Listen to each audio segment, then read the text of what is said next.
Ladies and gentlemen, welcome back. We're live. Another episode of the REMINGTOM podcast. We've got maybe one of the most stacked just content episodes of the year for you guys. I mean, it could not have worked out more perfectly. Somehow the week we wanted to do the reveal for, best albums of the year.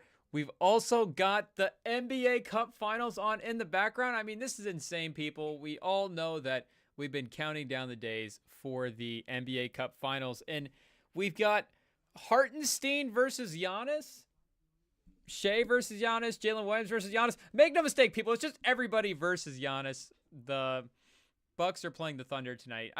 Dame has been playing well. We should give Dame his we should put respect on his name. Let's do a little Dame Lillard corner off the top. Pause. Hey. Let's see what Dame has done the last week or so here. Because we have been seeing some buzz lately. Of course, Giannis has been performing insane. The problem is, eye test-wise, I don't know if Lillard is giving a lot more than he has in the past. Like, if the shots are going in, I mean, make no mistake, you'll take that if you're Milwaukee, of course. At the end of the day, it's got to go in the basket. But in terms of how he's attacking the shot selection, it feels like it's still a lot of the same. So then it just becomes, is it a hot stretch? Is this, of course, Dame Lillard, great player. When he's playing great, we shouldn't doubt him necessarily. But also, when you get a little bit older, make no mistake, that's just what we're going to do. He is on the season, 25 a game now, 45% from the field, 37% from three. So raw numbers, I mean, it's not bad for sure. And it's shout out. I mean, it's Dame Lillard. It's not like I was expecting the numbers to be like disastrous or anything, but I mean, that feels about right. It's kind of, I mean, to be fair, that's kind of lukewarm, 45%, 37%. But let's see here, like last 10-ish games. And this winning stretch has really spanned even a couple more games than that. But he's got an 0 for 6 from 3 in here and a 2 for 10. So we'll just go ahead and cut those out for Dame's sake. We don't need to filter those in the number. It's okay. Like we said, we already assumed that some of that's happening. And it was off of injury as well. He was inactive for a couple of games. But I mean, yeah, look at this 4 for 11, 0 for 4, 1 for 8, missed 3 games, 0 for 6, 2 for 10, 3 for 8, 3 for 9. And then I guess he's really started to heat up since Thanksgiving. It looks like. Okay, here, let's see if we can actually look this up, chat. Oh, and we're underway. Here we go. Tip-off in Vegas. And make no mistake, it's not even 6 o'clock in Vegas. If the Thunder go out here, take care of business, I mean, we could be in and out 2.5 hours, and the players are in the casinos by dinner time. I mean, steaks and poker chips all around. But let's get a real checkup here on Lillard's stats, because we're having loading issues. But OKC entering the game as 5.5-point favorites, and that's neutral court as well too. Technically the whole home team because they have the better record, but again, in Vegas. I guess Vegas to OKC.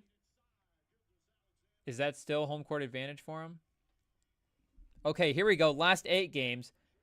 Of course, Milwaukee in that stretch, 6-2. Lillard is 26 a game, 48% from the field, 45% from 3, 92% from the line. 8 assists a game as well. His box score in that stretch, his box score plus minus is minus 0.3. I always like looking at that, maybe a lot more than others, but I get it's not the end all be all, but it does mean something. Is your team outscoring the opponent when you're out there? It is kind of an important stat. And when he's out there, it's kind of equal. But the efficiency going up, of course, not going to complain. You'll take that. And they've been in battles here. I guess these are some of the NBA Cup games as well, too, over this stretch. So, he's been big in the pause. He's been clutch in the moments that they've needed him to be. So that, at the end of the day, is going to be the most important thing. If we really have to, Dame Lillard, if you're not going to show for a full game, can you show for a couple of minutes in the fourth quarter? Can you hit a couple of big buckets? And make no mistake, he had some big first halves as well, too, in the playoffs last year. But maybe some fourth quarters, some closing times. And the NBA Cup Finals is so important, chat, that we're two-screening the NBA Cup Finals. ESPN on one screen and ESPN Deportes on the other. Shout out to our Spanish Deportes ESPN brethren. Remin Sam Deportes. Maybe we'll launch a Remin Sam Deportes one of these days. We won't even put it on Remin Sam Plus. It'll be another thing.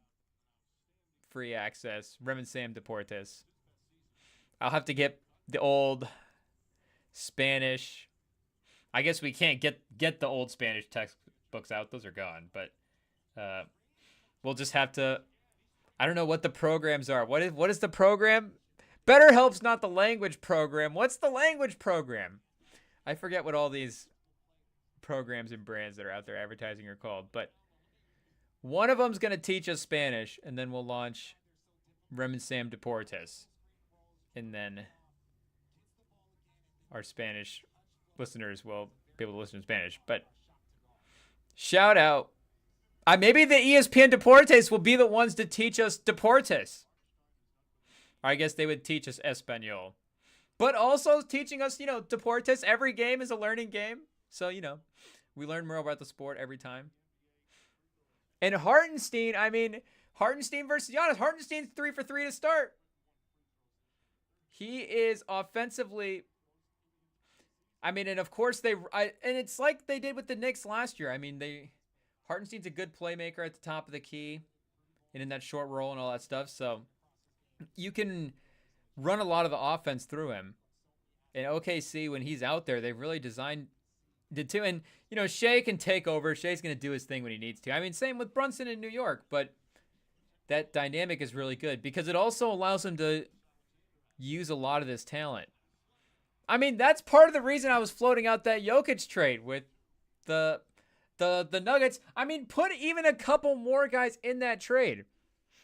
The version of the trade that I was talking to Sam about was, players-wise. Again, the picks, the Thunder have. It's not like we have to figure out and look and, talk about what picks the Thunder need to give up. Like, the Thunder have picks to throw in the trade. We get that. So that is no issue. It's like there's more where that came from. Pause. They can, really run up the deal with. Oh, and speaking of Lillard defensively, and it's early in the game. You want to choose your spots. You're not going to stop Shea going to the rim if you're Lillard anyways, probably if you challenge it. So at the end of the day, it's the right move. But still, on tape, it's a tough look. It's a tough look when you just literally move out of the way and let Shea dunk it. But again, Doc Rivers, he'll understand. I get it, Dame. That's a little bit better. I feel like the last time we did Doc, have we been workshopping it? The last time we did Doc Rivers, it did not go well. Pause. Hey, yo. Whoa, are we live? IT. Hopefully we had some issues right there and we just the internet cut out. That was crazy. The last time we tried to impersonate Doc Rivers' voice, yikes, was not good. It was turning into a little more Batman, maybe even a little more like RFK. But I think for now we're getting it down. But again, the NBA Cup Finals is not the only thing that we have going on. We're going to be talking about some of the best albums of the year, some of the, I guess, best for us, best in general. Make no mistake, chat. It's always biased when these lists are put together. So we're going to put it together in our own biased way. And, we're going to, I feel like, keep it in line with the Rem and Sam pod. And, at the end of the day, basketball's in the background. Make no mistake, basketball is the main thing at the end of the day. But, if we could, work it into, a basketball way, I think we got it figured out, chat. We're going to be talking and we're going to be unveiling our 2024 all album teams. So it'll be all NBA teams for albums. We're going to have a first team, second team, and a third team.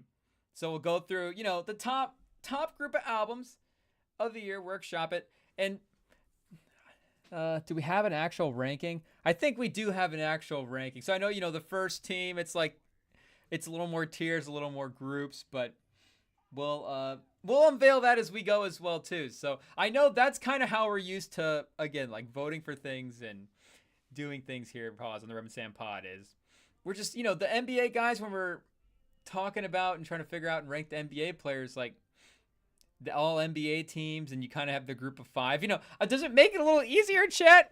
It makes it a little more interesting. And the idea of the all album team as well too, kind of correlating with the all NBA team, where all NBA team often does look like a top 15 player ranking it to some degree.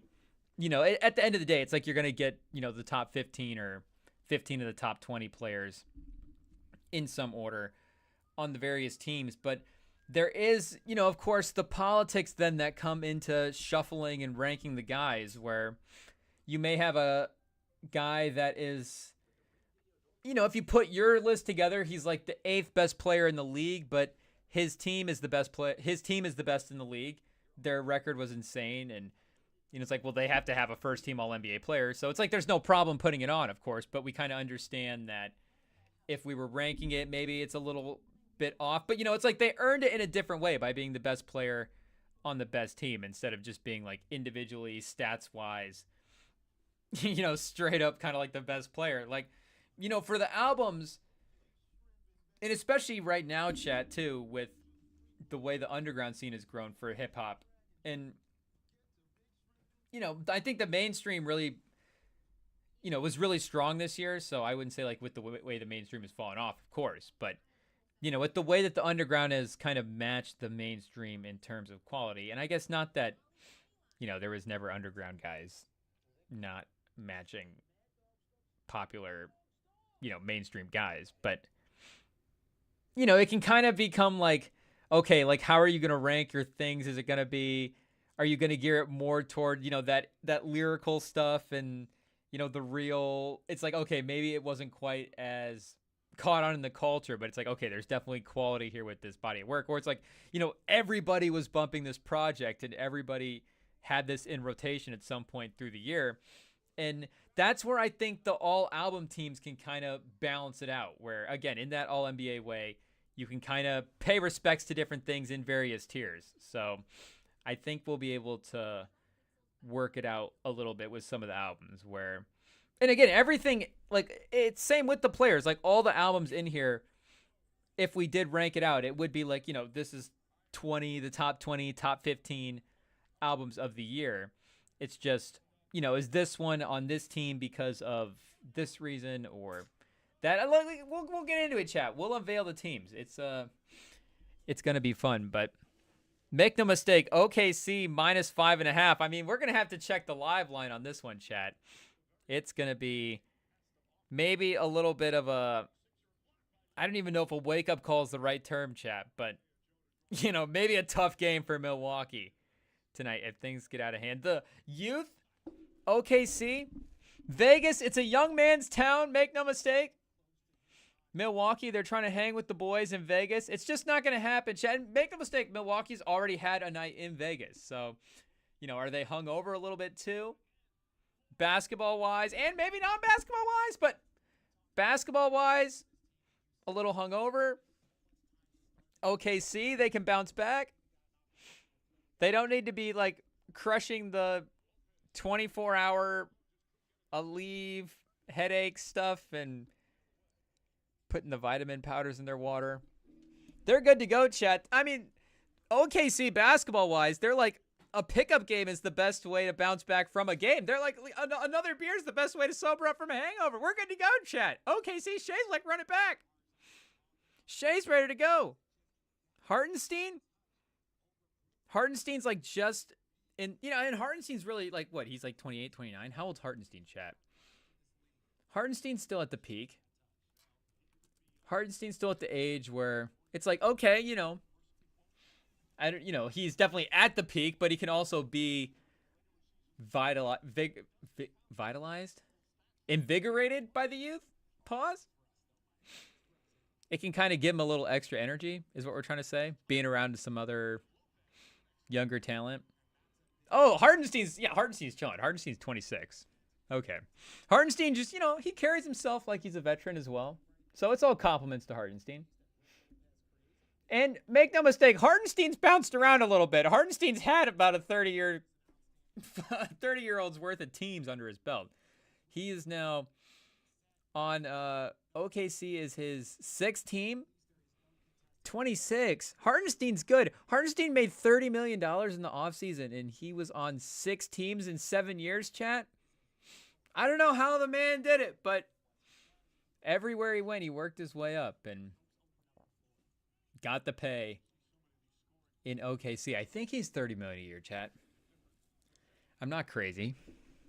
Well, I mean, of course, but I mean, I just don't think, I think I'm not necessarily too far off on that stat in particular. Oh, Jalen Williams driving, chat. Okay, Milwaukee's got it to 4 here. It's early enough in the game where, yeah, they got him doubled up, but, a couple shots, they're back in it. And in Vegas terms as well, chat. That's all you need sometimes. Even though in Vegas terms, that might actually be the thing that puts you down, but who knows? Oh, Dort. When Dort's creating off the dribble, chat, it's not a good look. Dame's already the last guy up the court. Oh, there we go. They swing the ball to him. He's not concerned with moving. That ISO kill the offense.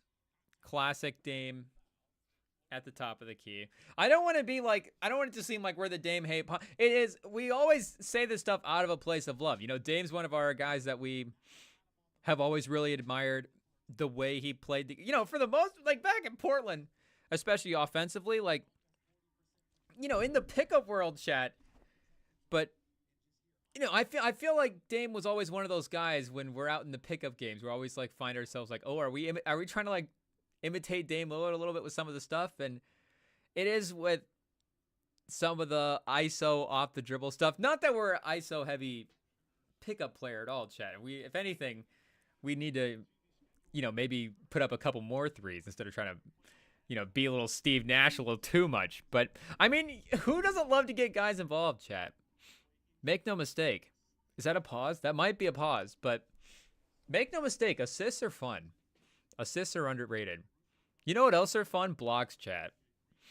And maybe, again, the Rem and Sam pod where degenerate basketball fans, yeah, NBA Cup chat, Dame's been playing well. 28, almost 29 a game on those 48, 45% splits. But,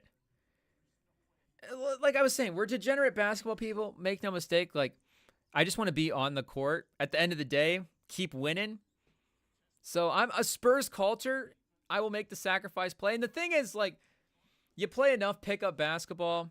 Like, it only really takes a couple of dribbles and 1 or 2 shots to kind of establish your position in the offense quickly. And guys know as well, too, like, as the score goes on, if guys really want to win, they'll get they'll pass to who needs to be getting the shots.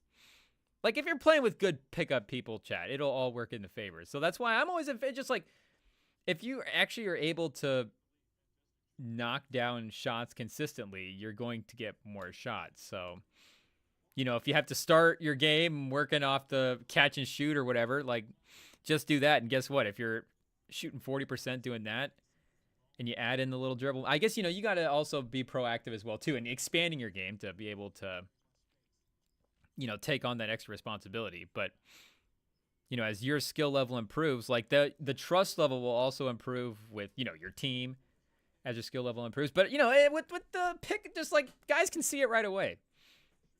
Guys know, you can tell guys that play pickup know on a miss. Dame firing for 3. That's why he's such a great player to want to copy, not just because the shots he makes he makes him look easy, but that is part of it too. But he is just such a smooth 3-point shooter. Of course, always getting the, mini Steph sort of comparisons, but there's like peak Dame. There's like an efficiency to him getting into his shots where a lot of, to Steph's credit, like it's why Steph's such an amazing player, but a lot of his great plays are him like over dribbling, but yeah, over dribbling and, doing these crazy moves and really like going out of control. And then it's like hitting this impossible shot. And it's like, how did this happen? Where Dame does have like a real streamlined approach to his setup and his isolations. And the most streamlined guy of all, of course, is Harden, where everybody knows what his dribble setup is. And he's just able to counter it perfectly with how he gets you shifting. And then, he can step back, he can go to the rim, he can just hit a shot, even if he doesn't get separation when he's at the peak of his powers. But that's why Dame was always such a great pickup guy to watch for us back in the day. Back when you were just like really back in peak, who's the channel? Dawkins, the NBA Dawkins guy that did the player cut-ups highlights, where it would like be all the Steph Curry points for the game, all the Dame highlights. So we would just go like save the playlist for the certain players. Back when we were still like, we wanted to be in the rafters for the pickup leagues. If there was like a pickup rafters in town, we were like, okay, well, obviously we're not going to go into the NBA. The G League might be a little bit of a reach at this point, but maybe if the city, the local community was able to establish some kind of like pickup lore, then, maybe we could get some kind of recognition in that. But the pickup games are not taken, chat. Make no mistake. It's tough to get a consistent run here. Outside, there is, I guess what we really need to start do is really commit to going to, well, the thing is, as time pass, who knows? But the best games where you can get the best guys, where you consistently get a lot of guys that are willing to play as well too. So there's going to be, you're not just running like 3-on-3s, 2s-on-2s and stuff like that. You can run a lot of 5s and 4s and full courts and real games against, again, guys that know what they're doing. Is of course the university in Iowa City is, if like you're really going to commit to playing pickup, is the place to go. And I think there is, make no mistake, there's guys that just go down. Like back when we were, actually down there and playing on a regular, there is, there's a couple guys that would, I think, wander in from the town. A lot of guys from the town, but, a couple guys from the town that were like, oh, this guy is a veteran at this gym, the local college gym.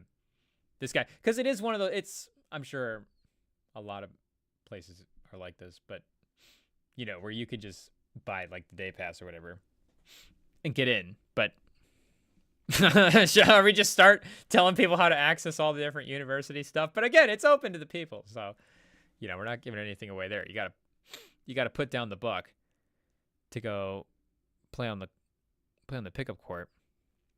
But like a park where there's always like runs, because you can always go like the group chat route, but like there's obviously if you get to a big city or a place where you got people that are hanging out, like the parks themselves can kind of establish, this is going to be the spot where games can kind of evolve. And then, the ballers just know to hang out there. And we need a spot like that here, chat. We just need to maybe be more motivated. Is that 2025 New Year's resolution, chat? Elevate the pickup scene in the local area? It's not a bad one. Can we get Billy Buckets on board? He would like talking about it, make no mistake. It'd be fun planning. Execution, who knows if we're able to pull that off again. But Would it be nice to be able to be like, yeah, if we went to this park, there's a good chance that there's going to be a decent run going? Yeah, that'd be a nice little feature to have in the town. So, I don't know. Maybe we need can somebody slide in the DMs and like help us create an app or something? Maybe we need an app. But then we got to get people to sign up for the app. Word of mouth is always going to be the best way. Just people knowing that this is the spot. So we just need to like put up a sign. Ballers gather here. Maybe we'll workshop what it says. But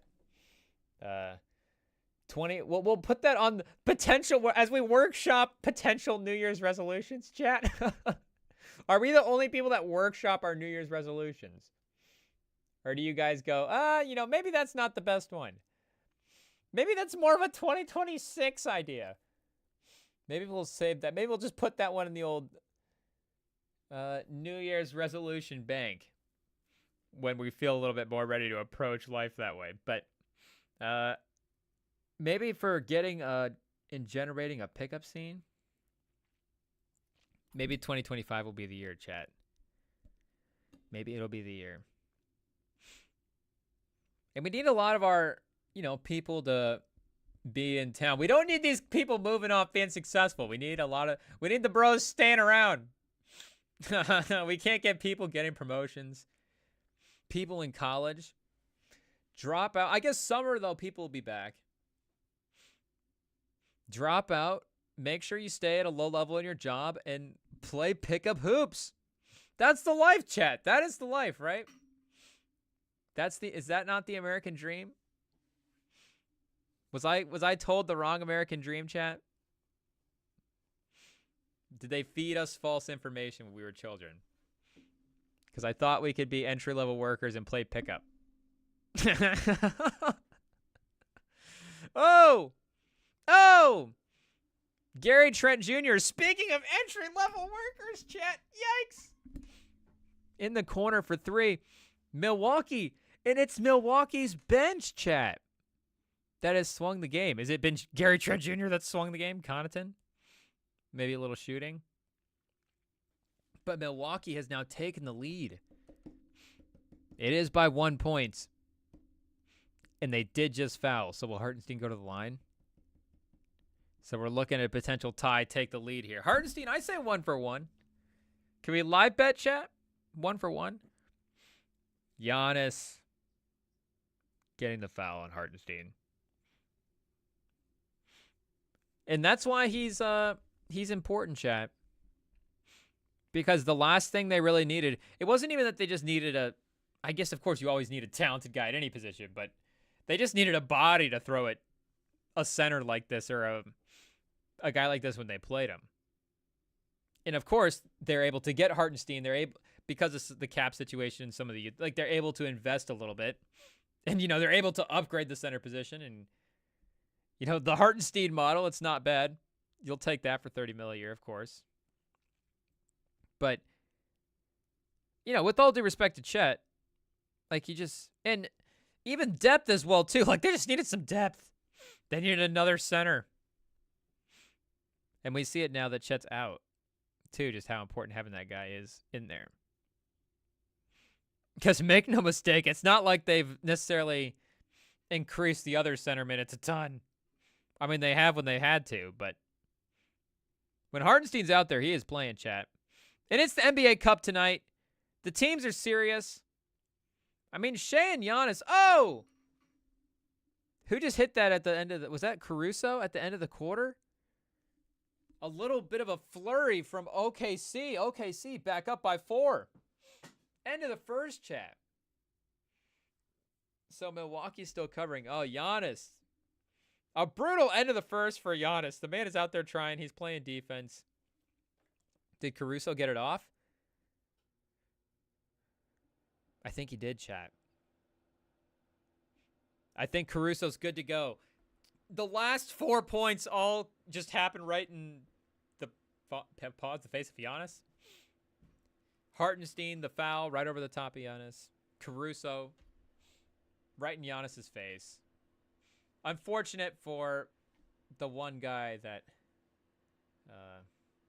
you like if you're on Milwaukee. But end of the first, chat, Milwaukee is hanging in there. I think there, again, was a world where this could have gotten ugly. A young team. Maybe they get out there, run them off the court early. But Milwaukee says, no, no, no. We are still here to... Oh, it's not 5-6, chat. Let's get an update on the game here.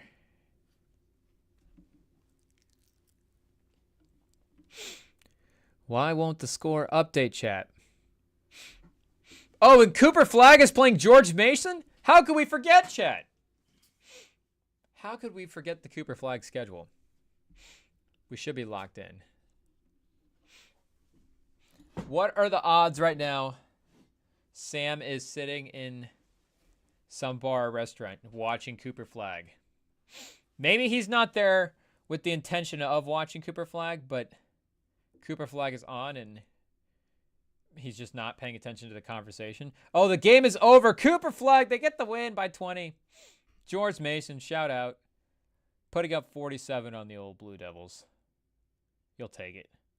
A proud effort for... Are they like the George Mason Freeman or something like that? Is that kind of sketchy, chat? Do we not like the names? But anyways, we've got, like I said, some albums to unveil here, chat. We've got some lists to get into. So we'll start with, I think, of course, third team and work our way up to the first and up to the top, the best of the best for 2024. What are the classics, chat? What are, in the moment, what lives on? I guess that is a little bit of a part of it as well, too. Like we were saying, it's trying to be somewhat in the moment with some of the picks where it's, again, this was heavy in rotation, the Rap Caviar. This was just a name and songs that everybody were playing. And then, again, the quality stuff. And I think that was good for acquiring the albums that we got. But as you get into actually like trying to specifically rank them, there was a little bit of, trying to figure out what would have legs as well too. And since it is like a first team, second team, third team situation, you get a little bit of leeway with, everybody in second team, that's a tier. Like we're saying, everybody in first team, you're kind of saying that they have the legs there as well. But this was a stacked year as well too, chat. The tiers, it's not necessarily like the tiers were for the album rankings would be like 5, 5, and 5. And it feels like they would just get bigger as they would go on. Like, I think the top is honestly like pretty set as we started. I really came together and it was like, yeah, the top of this list is definitely shaped out to be what it is. But the second tier and then that third tier, third team, it's like, honestly, third team albums this year was like third team All-NBA. It's like, there's an album that's maybe like 25 or 30 in the rankings, and you're like, oh, I don't know, is there kind of a case for that getting on here? Let's see what we had in the 30s for that spot. Did we just unveil the whole rankings? Did you guys see it? I don't think you did. Okay. Good kid. We're trying to keep a professional, chat. We're kind of trying to keep the surprises going. But, okay, maybe the 30s is a little bit of a tier break. There's still some quality here, chat. Make no mistake. We're not saying that. But we're just saying, again, that the nitpicky tiers, if we had to do it. But yeah, you could definitely go 25. There's definitely 10 albums for sure that aren't going to be on third team. Third team all album that you go, okay, there's definitely 2 or 3 things here that this album had. You go, I would not argue if you wanted to move some stuff around and take one off, put one on. But I don't know, chat. Maybe I would argue. I feel like this list is it's pretty set. I feel like we've definitely talked ourselves into this top 15 as well too. But second quarter, underway. Dame step back in the corner. Oh, it might be a Dame Lillard night, people. Maybe Dame Lillard is built for the NBA Cup. Oscar Robertson sitting next to Ray Allen in Vegas. Legends in the house, people. A tough shot by Lillard. He might be cooking a little bit. So where do we want to start, chat? With third team All-NBA. Third team All-Album, chat, for the 2024 hip-hop season. But let's start with, and I guess we could do a little more specific ranking at the end. But to start third team All-Album, we'll go with Take Care, chat. Did Drake drop another album this year? He did not, after the diss tracks, the diss battle with him and Kendrick. But Big X the plug, chat. We know Big X runs the game, and this is one of those for sure. I mean, the album checks all the boxes of, I think, a consistent listen all the way throughout. As in terms of an album, you can definitely play this thing from start to finish, and a major rotation player for everybody for the 2024 year. I think as we go through this, like I'm saying, there's a couple albums that maybe were above this, but this was definitely one of the most played. And if you were like tracking the daily played at all as well too, I don't know, because some of these in the moment, and like we're seeing it right now as well, we get further into the list, like some albums right away, it's like just the replay value in the moment is super insane. But especially now in December as well too, some of these albums have been out for a little bit. Some of them, and a lot of these albums did drop kind of in the last 6 months, the back half of the year. But did this drop in? This dropped in September, right? Let's get a check here, chat. And just a real ballsy move as well, too, in terms of, everybody right now is concerned about SEO and searchability. Oh, October 11th for Big the Plug. So, excuse us, chat. This is this is a more recent release. So I guess this could have a little bit of that, not necessarily recency bias, but yeah, recency bias, sort of replay value. But, some of these singles as well, too, have dropped before this album, especially the singles that are getting played a ton. So I guess maybe in terms of ranking this album specifically, I don't know if you'd move it up or down the rankings for that reason. But in terms of an all album team positioning, I think this album has to be on one of the three all hip hop album teams for the 2024 year. And I think a third team spot is definitely appropriate. One of the rising stars, again, of the scene. And the production on this as well, too. There's some old school sort of vibes, but, I think, is he from... we should know the backgrounds of all these guys, chat. But like we said, we just live on Spotify, so we don't always get to, the histories and stuff. But I think he's like a Texas Houston guy, right? Let's see. Big X the plug. Shout out. And of course, like we're saying, all these lists are biased. Do we have a little bit of Big X the plug stock? I mean, absolutely. Get out of here, Wikipedia. Are we donating? We haven't needed to donate yet, so I'd probably not. But, where is he from? Dallas. Oh, okay. So sorry. I don't know if we were getting controversial there, mixing up the Texas cities. I know that there's some rivalry there for sure. But yeah, Texas guy. And you can definitely hear the Southern influence, that Texas sort of vibe all throughout the album as well, too. But still like a very soulfully gospel type production.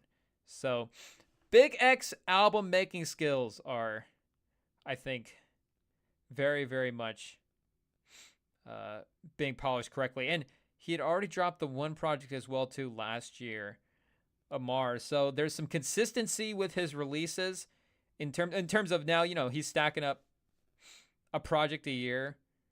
And I think was able to kind of separate this sound of this album a little bit from the sound of the last album as well, too.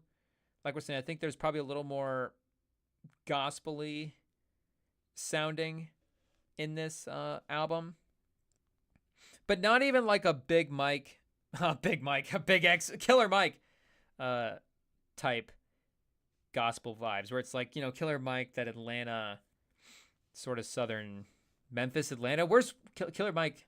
Outcast, I think Atlanta, right, chat? Like we're saying, we're just on Spotify, but Big X definitely crushed it here with our first entry into the 2024 all album team chat. Shout out to Big X the Plug.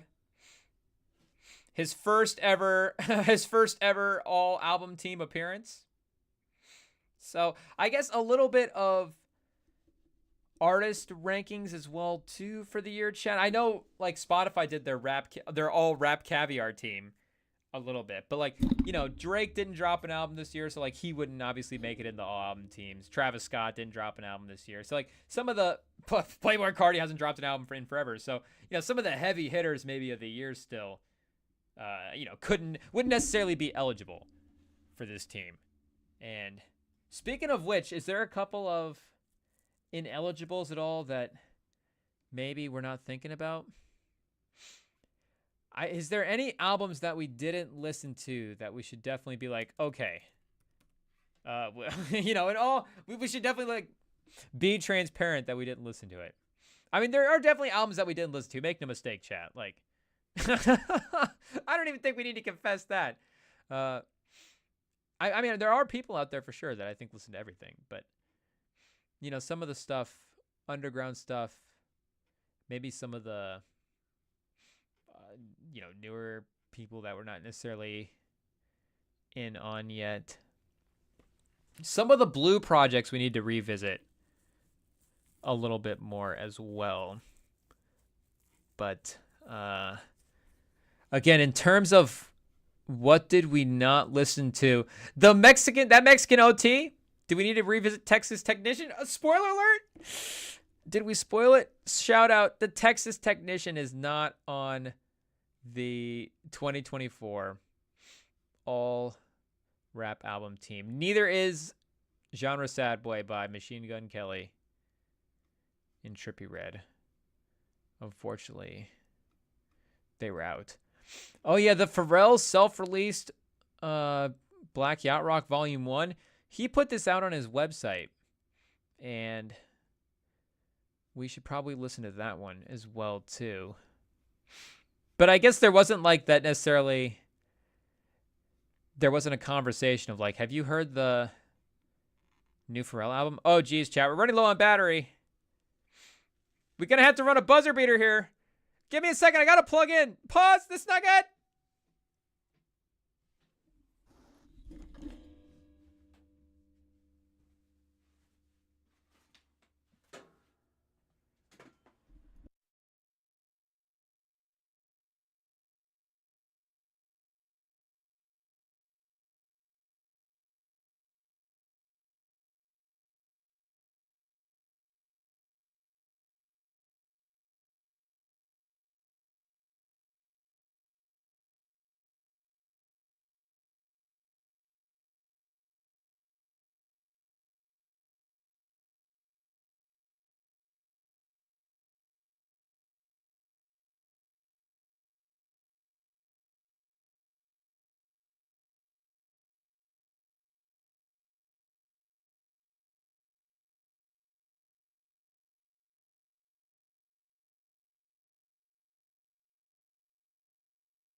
Okay, we're back, chat. That was a close call. The computer almost died. That would have been bad. I don't know. We probably would have lost the stream. But I mean, we would have fired right back up and kept going. But we're still here. We made it. And apparently we just jumped on and fired up without... we just did it too soon. Pause without doing any of the checks or anything. We have multiple things that were dying that needed plugged in. But we're loaded. I think we're good to go for now. But yeah, anyways. We were given a quick check here. Just to see what else we may have missed. 21 Pilots? Should we put that one in the rotation as well? Let's see. Okay. So far, so good. And I guess, all due respect to anybody that we're just passing by. Shout out to Shaq with the release of You Can't Stop the Rain. Maybe that should just be on the list. Did we get one re-release on the list? Let me see. Shout out to Larry June. We'll catch up on you, buddy. That's definitely one couple that we got to listen to there.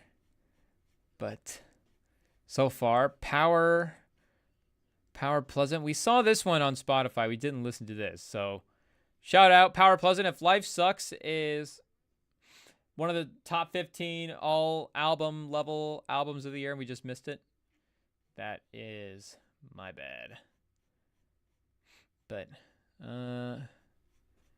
I think so far we are good. Oh, look at this, chat. This one's even more interesting. The upcoming albums that may be released. A$AP Rocky. When is it going to happen? Baby Keem. Big Sean and the Alchemist. And that's just the A's, chat. But anyways, the first album, Big X, The Plug, will be going on third team all album. Last time I saw the score, right when we jumped back on, it was 41-37. But we're in timeout now. So I guess, did OKC keep scoring? I guess we have the score here, chat. Let's see. What is happening in the game that we're watching? Okay, yeah. 42-37 is the score. We're locked in. Next up, for third team, all albums of 2024, we will be going with I Lay Down My Life for You by JPEG Mafia. Did I get that title right? I think I did. I Lay Down My Life for You. Here we go, chat. And JPEG Mafia, of course, in the 2020s has one of the stronger album runs going right now. And I mean, adding another one, as you would see, with his third team all album appearance for the 2024 season. And if we were ranking albums based on production as well, too, this might have a case for first team all produced. And again, that's going to be going and leaning into JPEG Mafia's strengths just as an artist. In general, one of the more well-rounded artists. I mean, he is one of the more well-rounded artists, but he is stronger as a producer in a complementary way. And this album as well, too, with just the, Easter eggy, information trivia type elements that he used to produce this album, where he's got one song that's a sample of an AI generated cover of a Future song, but the AI generated cover is like a 70s blues cover. Just this crazy song that he's sampling, and all of these different other elements that he implements throughout the other songs as well too is just insane. And I mean, Peggy, of course, is one of the better rappers as well, so it's not just like this album necessarily has to rely on the production for this third team spot. It's obviously maybe the defense is stronger, but he's hitting his 3-pointers. He is still getting you in that 18 to 20 pointer range type scoring. We're not doing album NBA player comps for all of them. We should have done that, chat. We should have taken it a step further. Should we have done like a quarter mark league check-in, NBA Cup final, album, third team all reveal, and just worked it in all together? Figured it out.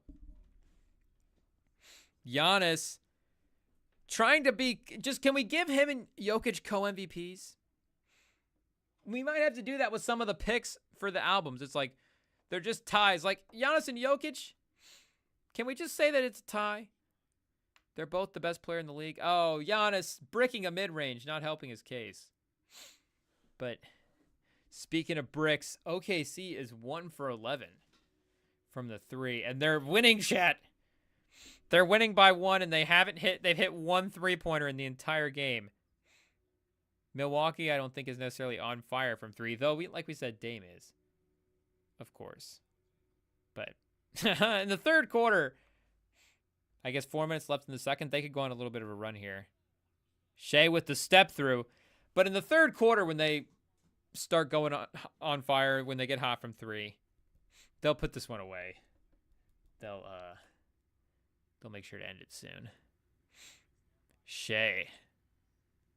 The smooth lip, even though he doesn't get it to go, just his ability to get some of these looks off as comfortable as he makes it seem is, that's why he's a special player, chat.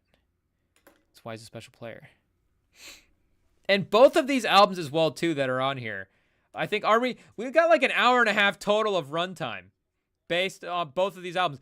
Both of these albums together is For All the Dogs, just one listen through. So I don't know if there's a theme with some of these albums, chat, but there's some, there's some other ones that maybe a little more expansive than some others. But I feel like a lot of albums as well, too. Maybe people are getting a little smarter. 45 is a good range. Did we say that with Sam, chat? Did we say that on stream? We were talking about that with somebody recently. Probably Sam. But if we see that 4 for an album in that runtime, at the beginning, if it's 40-something minutes, it's like, oh, album of the year. It's perfect. They got one. But Peggy did absolutely get one here with this album. And what else has he dropped in 2020? Was that, LP was in 2021, I was going to say. But, and of course, Scaring the Hose, the collab album, Offline, EP2 and EP in 2021. But LP, Offline, Scaring the Hose, and I Lay Down My Life for You.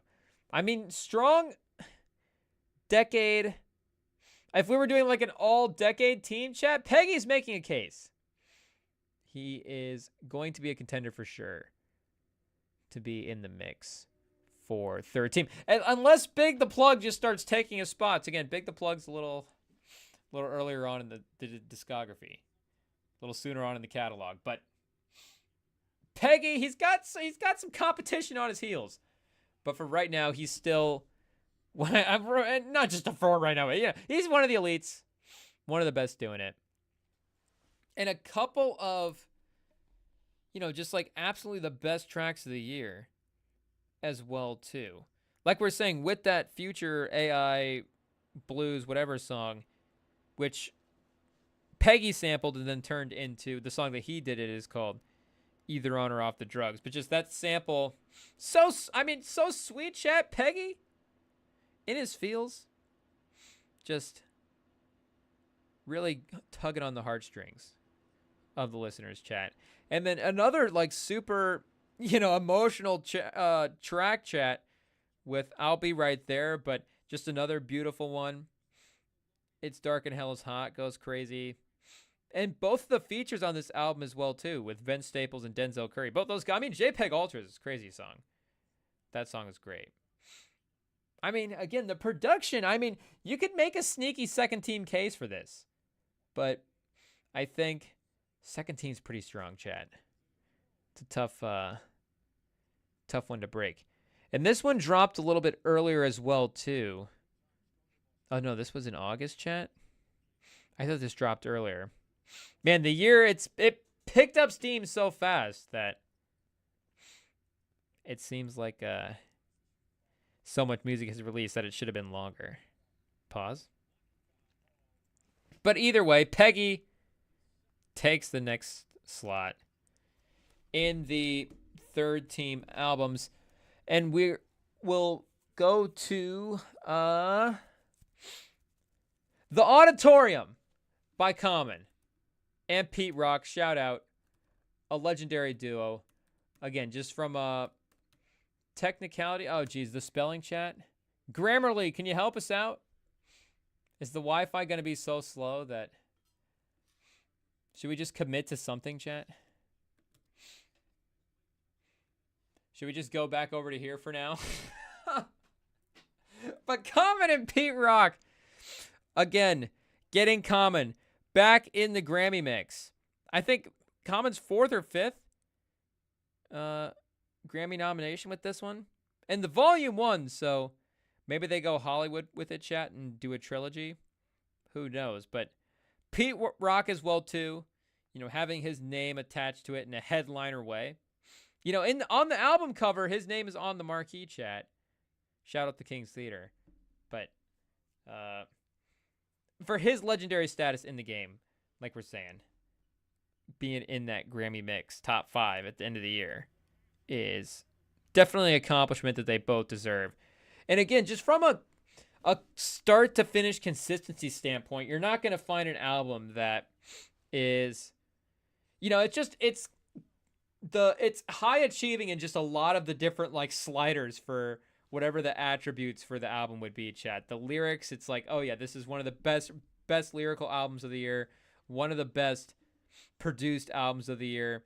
The features on this are great. The samples are all iconic and, you know, pay homage to different things. And it's like, oh, you know, when is it like time to dip back in? Like, you know, using now we're seeing like a bunch of people starting to use some of the early Kanye stuff and like sample his stuff in their work as well, too. So it's like, you know, kind of being the first to that. And, you know, it's not like maybe Corday heard that and then was like, oh, you know, I'll sample him in my album as well, too. But, you know, you got people working on their album at the same time, kind of all paying homage to the same era. Now that we kind of see like it's been the appropriate amount of time. And again, from a length standpoint, pause, 1 hour and 2 minutes. I think there's maybe one like 6 or 7 minute song on here, maybe a couple of 5 minute or so. A couple of the individual tracks, you know, it's it can be a little bit of a journey, but again, from a start to play finish, this is one of the albums that you could find yourself like really just constantly looping throughout the day, have on repeat, and steady vibes all the way throughout. You're not going to be disappointed with what Common and Pete Rock. Oh, geez, chat. Why are we so bad at spelling, chat? It's just what it is. This is our best guess. Are we close? We do know how to... we don't know how to spell Common.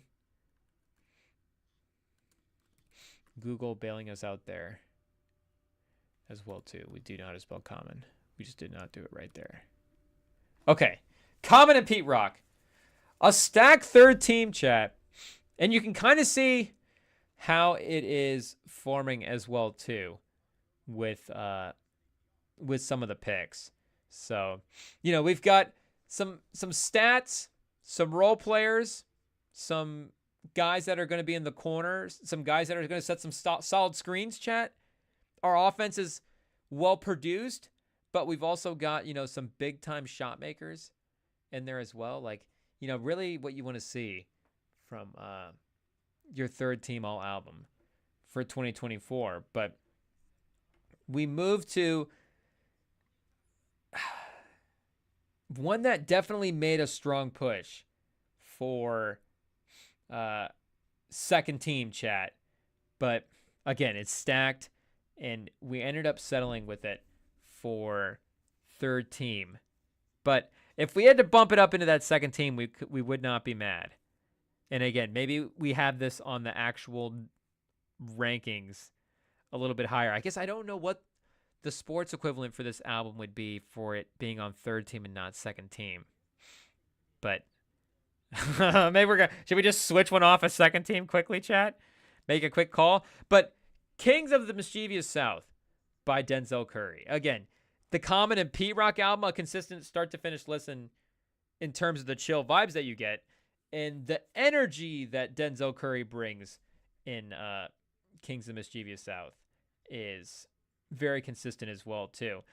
It's funny because I do think that diversity will definitely be rewarded as we move up into some of these later teams, chat. But in these early albums, there is some consistency with the picks, chat, where the vibes are very similar throughout all of. Oh, speaking of spelling, chat, mischievous. Somehow we're better at spelling mischievous than we are auditorium. It's just what it is, chat. It's just what it is. But Kings of the Mischievous South by Denzel Curry. And I guess there, it was the mixtape version that dropped, and then the album version then dropped as well. But I actually appreciate them both for kind of just the little tweaks that make them different, because the songs that he added into, and I guess he added a handful of songs into the full album version, but he threw in like a couple of, melodic cuts. There was a slower cut, just a different change of pace, again, from the energy that was brought from the mixtape version. But the conciseness of the mixtape as well, too. It's only 34 minutes. I mean, makes it such a replayable listen, and definitely has it's like a great gym album, and a great album. It's like, okay, in these type of vibes where I want to really get turned up, like this album is absolutely perfect. And again, Denzel Curry, the production is always going to be on point.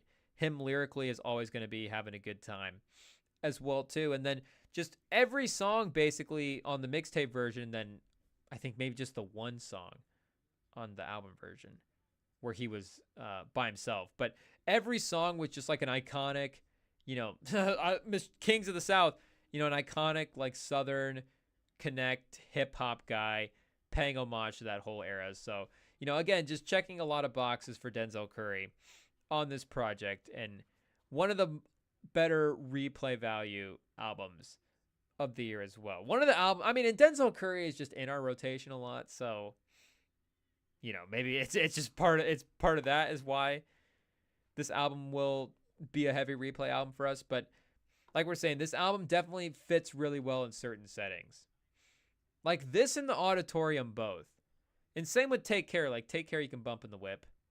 Peggy, shout out to Peggy for sure, but in that experimental vibe, it's definitely more of like a mood. Peggy's more of a mood than he is a setting, if that makes sense. Like Big the Plug is the car, the whip. The auditorium is, you're like sitting on your bed, blare music on the speaker, sitting on the couch, chilling. That type of chill, lay back. Maybe just like throughout the day as well, too, putting around. Then again, like we're saying with Kings of Mischievous South, it's another, of course it's a whip one as well, too. I guess Take Care, the whip and the gym can kind of interlap, but it's a little different as well, because in the whip, I feel like maybe you could go a couple different directions, whereas I don't know, for me in the gym, like I kind of like it being on the same tone. Like I'll kind of not necessarily, I'll kind of tune the music out is not the right term, but I'll definitely like quote unquote stop paying attention to it for a while, where you're just like, oh, wait a second, what song is on? Like you kind of just get lost in thought or whatever. But I like it when it's a kind of a consistent track like that. to kind of help hypnotize you. What, it's just the gym's hypnotizing in general, I guess. So, the workout, the dopamine, I don't know if maybe the people in the gym at the time, chat, but the music is definitely going to add to that. So Denzel Curry, hypnotic, been hypnotizing people for a long time, excuse me. Milwaukee 51, OKC 50, chat. Shout out. I mean, the league, they couldn't ask for anything better. A quality, competitive NBA Cup final. This is great. No load management. Everybody's healthy. I mean, they're going to say it worked. Speaking of which, they just announced as well, too, that they were changing up the All-Star format, which we should definitely be reacting to today. But the all-album teams are more important, chat. We'll save it for next time. It'll be okay. All-Star game's not till February anyways, so we don't even need to know about it for a couple minutes. 30 seconds left in the half, chat. Caruso for 3 in the corner. The Thunder just can't get any of them to go. No luck. It rims right out. It bounced around for quite a bit too, but it's not going to drop. It's not OKC's night. I mean, Shea's going to keep forcing it. That one just looked bad too. His form looked awkward. Shea definitely will have a couple of shots off the dribble where you're like, oh, he didn't get into that clean. That's for sure. And that's really what it is, chat, I think, when it comes to these guys' range. And maybe that's too simple maybe that's like a too obvious thing to think about it, but just the ability to get into your shot and on balance, it can actually be affected by 2 or 3 feet. Like, as much as we look at guys like DeRozan or whatever and go, how is he not able to extend his range, and how's he not able to bring it back? Shea, like, how is Shea a 50% mid-range guy and can just hit a shot with anybody in his face, but somehow the 3-point thing, it seems like low 30s was the best you were going to get for him for a while. It's, that on balance thing is different even with every just step you take back. It affects your balance a little bit more and your ability to just get up into your shot comfortably and with the momentum transfer, like everything on peak. So Shea can kind of get a little bit stiff in his jumper sometimes. And you're like, oh, that step back. Yeah, he didn't necessarily, I think, get that off cleanly. But the last album we will reveal for third team, all hip hop. Because again, it's NBA teams, five players, so 5 albums per team is the right way to do it. And this is where we get a legend in the game, chat. This is sort of the LeBron Lakers run level album for our boy J. Cole. Might delete later, chat, slotting in the third team. And, it got the Grammy nom, so if you're like, oh, Grammys top 5, I guess Common as well, too, is in this. So I get the Grammys really loving the third team.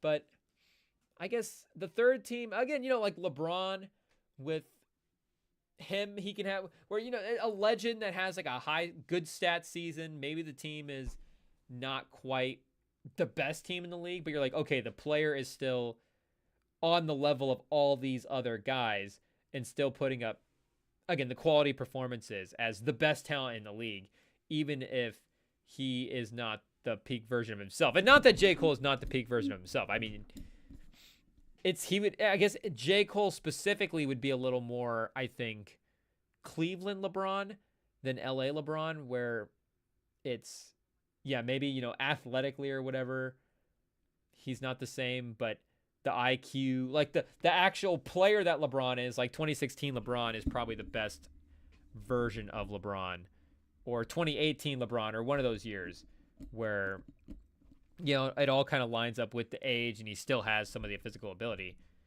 But I guess in some ways though, like J. Cole as a rapper is better. So I don't know if that's like the same as, physical abilities being diminished or whatever.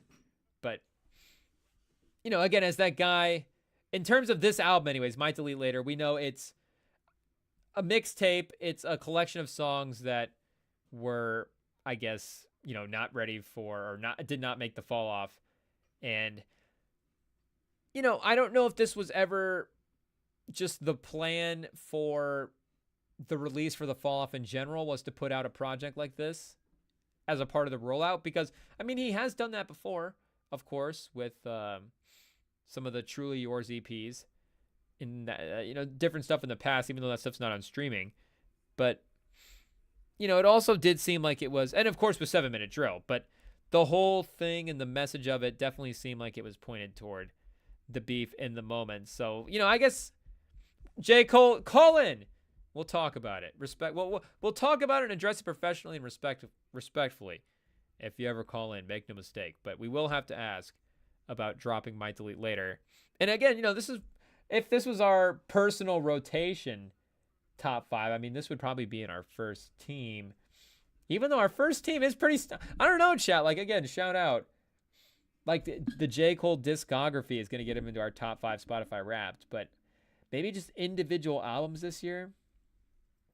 It is close, though. Like, if I had to go to a desert island situation, just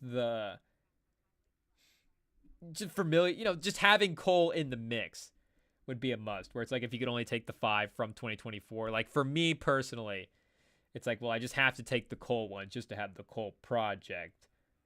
But there are definitely...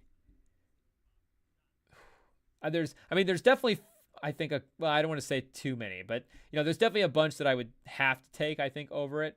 And then a couple that it's like, I probably should. But at this point, I'm still probably going to lean just Cole for that reason. But, this album still, like, Cole lyrical. That's like, again, with, like, LeBron in LA. Like, even though Might Delete Later might not be the strongest of Cole's projects, and it's not intended to be the strongest of Cole's projects per se. But, you still see... the production is some of the best. You still see Cole lyrically is, again, lyrically, he's maybe the best. And these songs, of course, his verses on these songs, on the songs that are the lyrical cuts, are amongst the best that we saw this year. And I know the consensus on this album is the hate, the hate around some of, like, the more poppy hits. And I get it. But, like, make no mistake, chat. Like we're saying, we're more open to all this music than anything. As long as it's not country. Once you start bringing Jelly Roll into an album, chat, we're like, okay, well, we got to warm up to it a little bit. But I know, like, some of the... was it Fever, chat, was getting hated on, I think? A lot. But the problem with that song is... let me see here. Is this the one I'm thinking of? Yeah, this is the problem with this song is it's got the intro at the beginning where he's getting the voicemail. He's getting the call, and it reminds me of one of the Tupac songs off the Me Against the World album. So, unfortunately, it sparked a memory of Tupac, and it's like, well, that song's a good song. And, Cameron's on here. He crutches it. Huntin' Wabbit's one of the better songs of the year. Crocodile Tears, Pie, Stealth Mode, Tread the Truth in Ibiza, 3001. So I guess really to me, this track list doesn't have a skip. Like, I would easily play this. And again, a degenerate J. Cole fan, that would make sense. But, like, I think legitimately there are no skips on this album. Like, to me, there's, like, good song, there's, like, great songs, playlist essentials. Then there's, like, non-playlist essentials, which are, like, I think good songs, but again, you don't have to, like, necessarily add them into your playlist to queue up all the time. But it's in the course of the album, listening to the album, it's totally fine. Like, you don't have to skip it or anything. It doesn't necessarily take away from the project. But then there are songs where you're like, oh yeah, this is like a bad song. Like, I'm not into this. Like, I might have to skip it. Like, to me, Might Delete Later doesn't have any skips. It maybe has a non-playlist essential or two, but as a start to finish listen, Cole with another Another all-album performance, chat, from our guy. Is this every album now? On an all-album team? I guess, unfortunately, this is the first year. We'll never know. So I guess technically for J. Cole it is. Since this is the first year of us doing it, he will technically be 100% for having albums on the all-hip-hop team. But still halftime, chat. 51-50 as the Bucks and the Thunder try to get the Emirates Cup. Have we seen the trophy yet? Is it the same as last year? Did Emirates do anything different to it? Is it a plane? What does Emirates do exactly? I think it's planes. I'm not exactly sure. Travel? Something like that. But second team, chat. Second team all albums for the 2024 hip-hop year. We'll start unveiling. Yeah, we're still in halftime. So I think this is good. This will work out. And I think that Duke-George Mason game was actually one of the... Was that the biggest college basketball game on, chat? I think the NBA Cup is it. I think it's our sole focus. I think it's the only thing that deserves our attention. Yeah, there's... I guess Auburn's in action, UCLA, if we're trying to look for some top 25 teams. But everybody else has played, chat. Is there a bowl game? There is. The Frisco Bowl. That's right. How can we forget about the Frisco Bowl? Memphis versus West Virginia? In the Frisco Bowl? Playoffs? The Frisco Bowl. Is there anybody we need to know about in the Frisco Bowl, chat? Let's take a quick look. Tankathon. Top 100. Are there any Memphis and or West Virginia athletes in the top 100? Let's take a look. We have not heard much about the quarterback from Memphis, Hennigan, but he is 8 for 10. Only 50 yards. 10 passes for 50 yards. Let's see. Uh-oh, chat.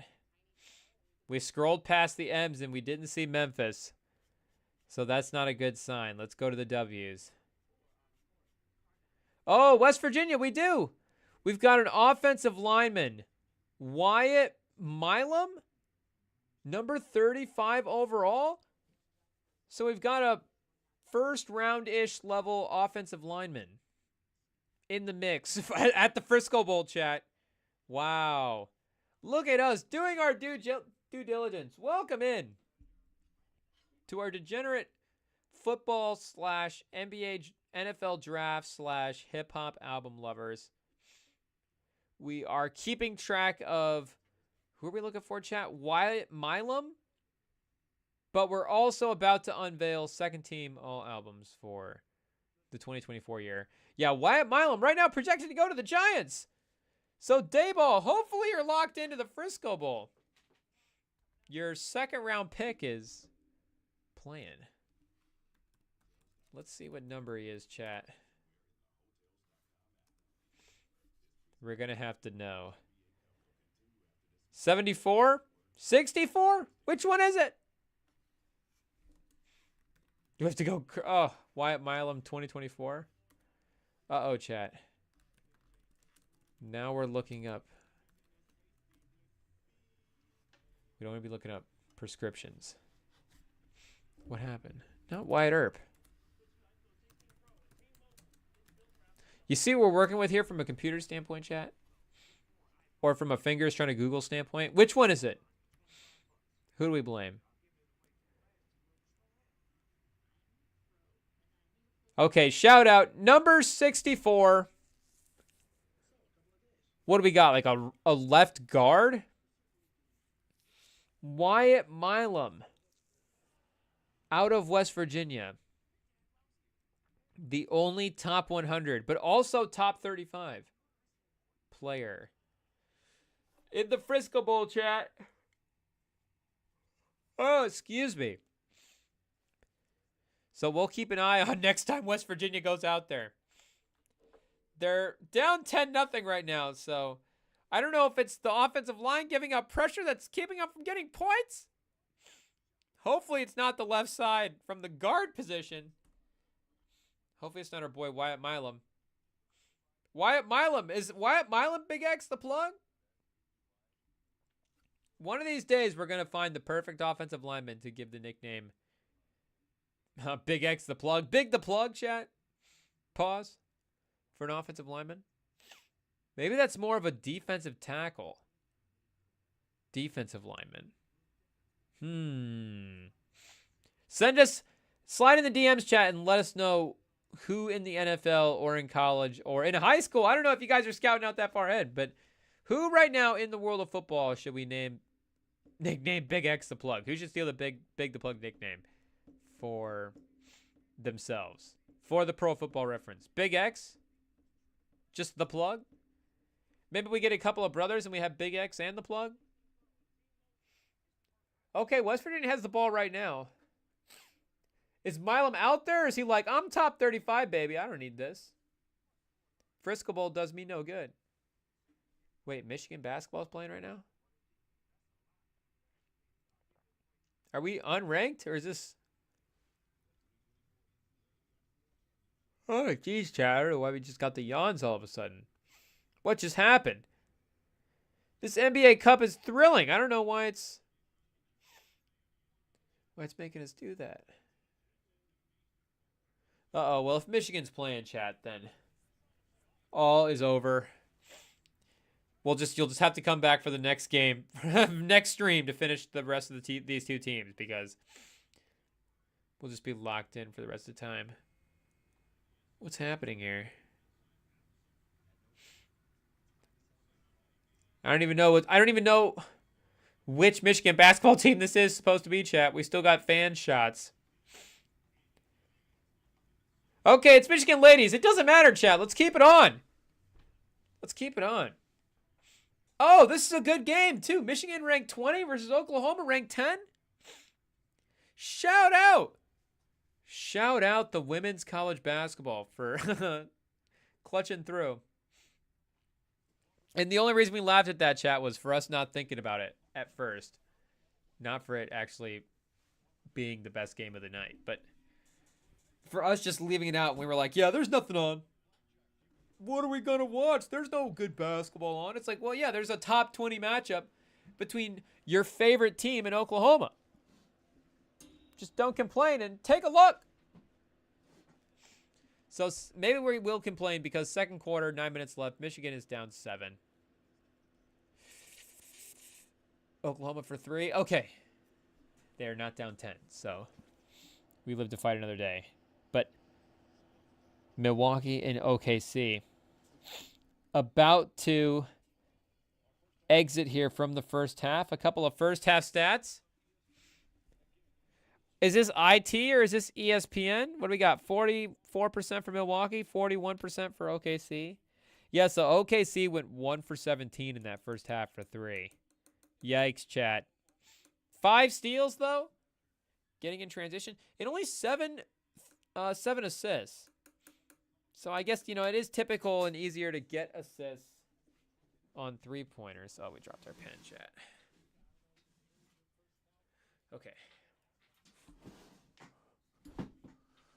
We're back.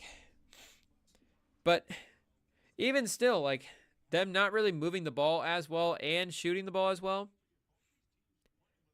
But I guess, is OKC like an assist-heavy team? They definitely can be.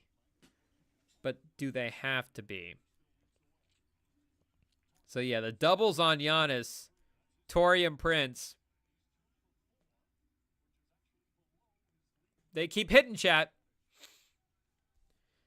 They keep hitting. Torian Prince 2 for 4. So not a bad start. Oh, behind the back. Giannis to Dame. Dame can't miss. Milwaukee up 7.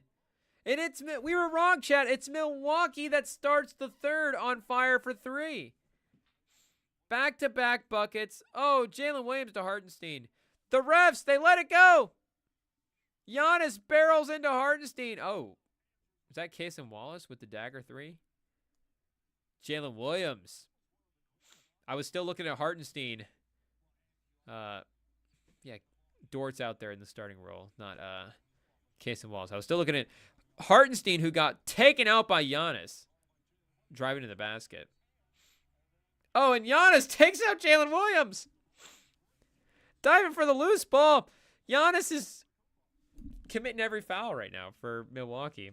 I mean, again, maybe this happens when you're the most active player on the floor. Is he at 3 this early? So that's Giannis's 3rd foul. 10 minutes left in the third. 10 and a half left in the third, chat. It could get a little dicey. I mean, the great Giannis. Will they foul out Giannis in the NBA Cup? Will they dare foul out Giannis? But Giannis is kind of flying around right now. So again, like him going after that loose ball. Who's calling the game? Bill Kennedy? We know they love calling the loose ball fouls in the NBA Cup. The players diving for it. Shea forces a 3. Why is Shea forcing a 3? Get to the rim, Shea. Just semi-transition. They have Brook Lopez at the rim.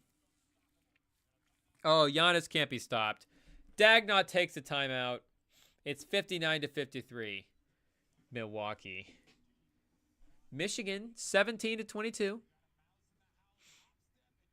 And I think we just got another recruit as well. We were talking last time that we got Kevin Garnett's daughter to play volleyball.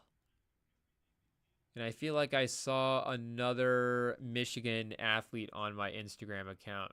But I just don't remember what it was, chat. Anyways, second team all hip-hop albums for 2024. Let's start the unveiling of the second team with an album that we did mention earlier as well, too. So I guess it wasn't a spoiler at the time, but maybe now a spoiler because we spoiled that part of it. But an album that I think we knew right away when we listened to it that this would be one of our most beloved albums of the year. And it would just, it would have to be us figuring out how to be as rational as possible when trying to rank this album. But I do genuinely think that it is deserving of its second team spot. And you're not going to tell me that this is not a third team album.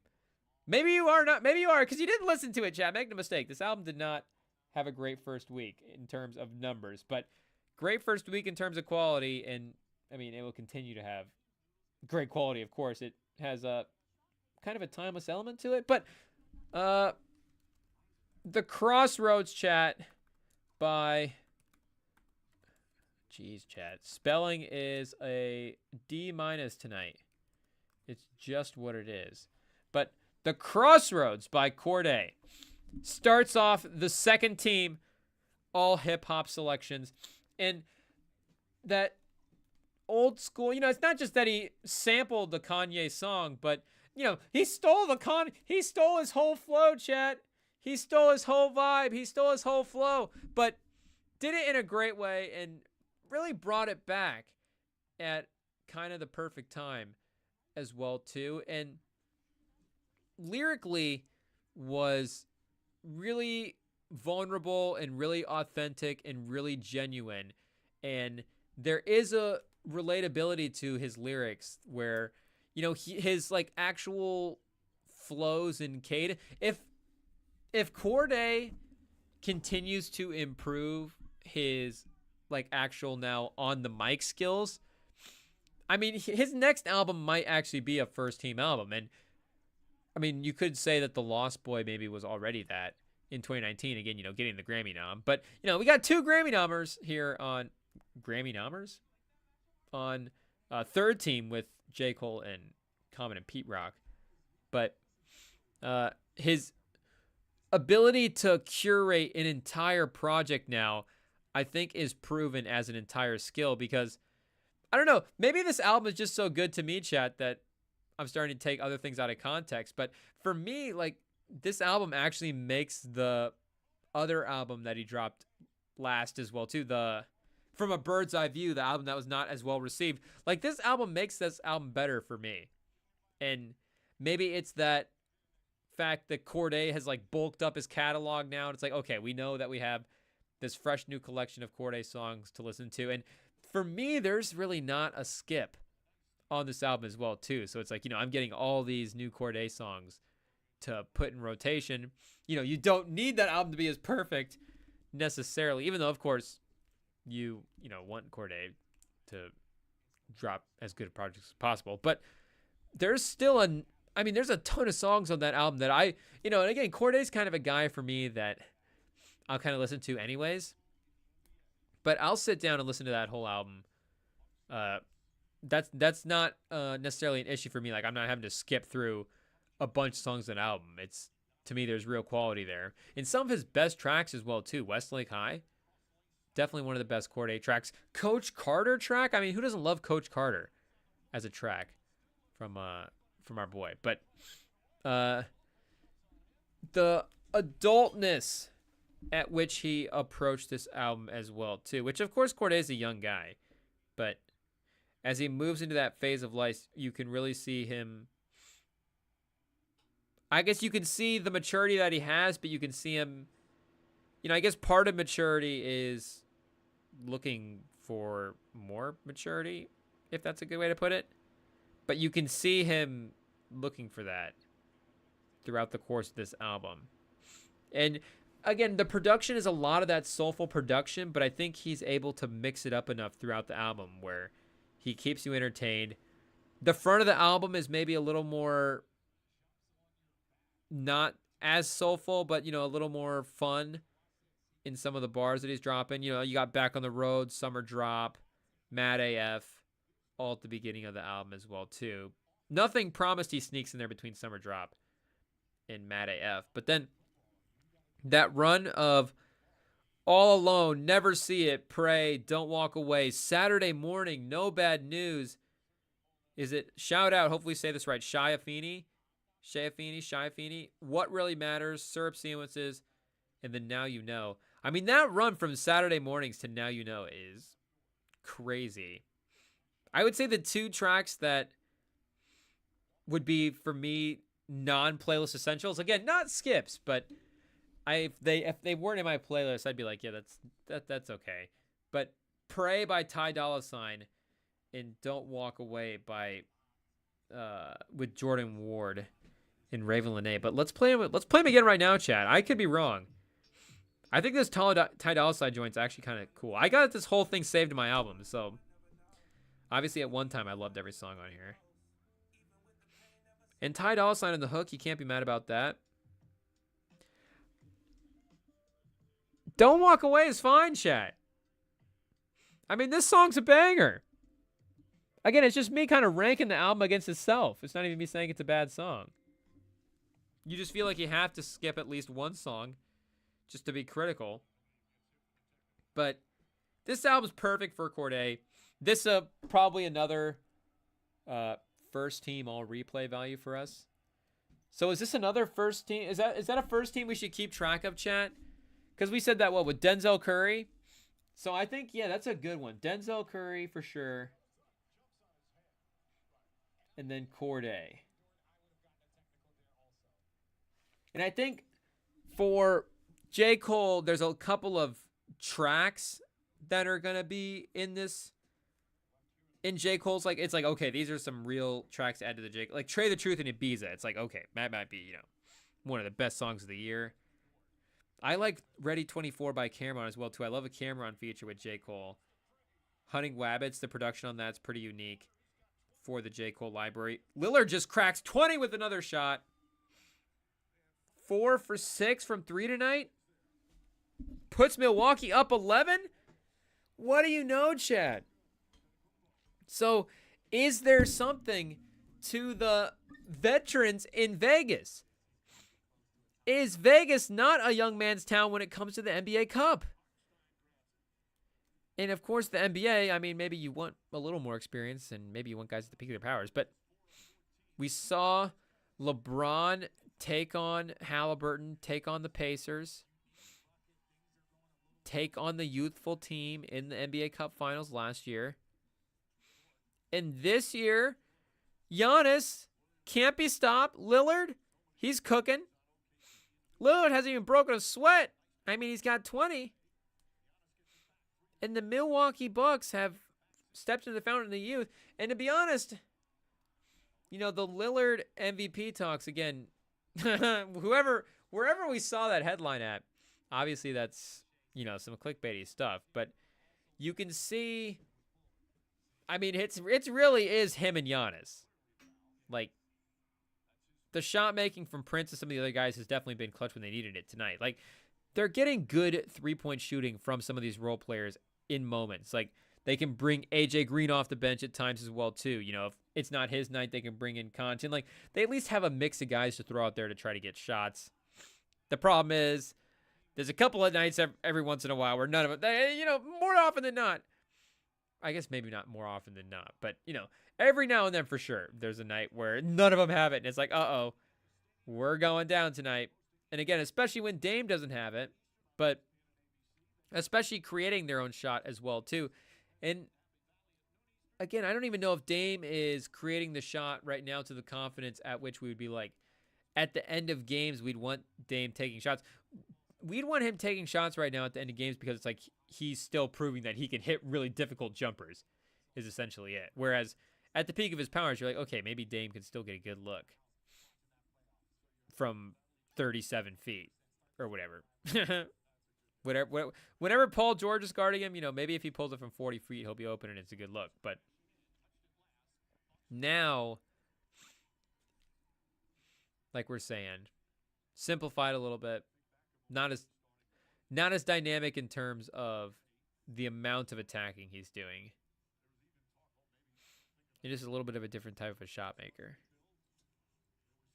But this Corday album was going to be a lock to be in our top albums. One of the more stronger entries of the year, I think. And it seemed like everybody that listened to this album loved the album, so I don't really know why it didn't catch on in a bigger way as well. Is there... I don't know. Did the bird's eye view really not hit that hard that like people were like, okay, I'm out. I'm done. But he dropped. I felt like he did a good job for his own library of dropping music in between the two albums. Where, especially now when it feels like such a long, like it still was only like 2 or 3 years between the albums, but it feels like such a long time now between albums that you just have to keep people entertained. And he did a good job of dropping a single. I think he dropped at least a couple singles. He, in between Lost Boy and From a Bird's Eye View, had dropped a pack back in that day as well too. So, he's always done a good job of releasing music in between the major drops to keep the fans entertained. But I thought all that was quality as well too. So I thought that would potentially get people looking forward to it. And, he was really talking it up as well.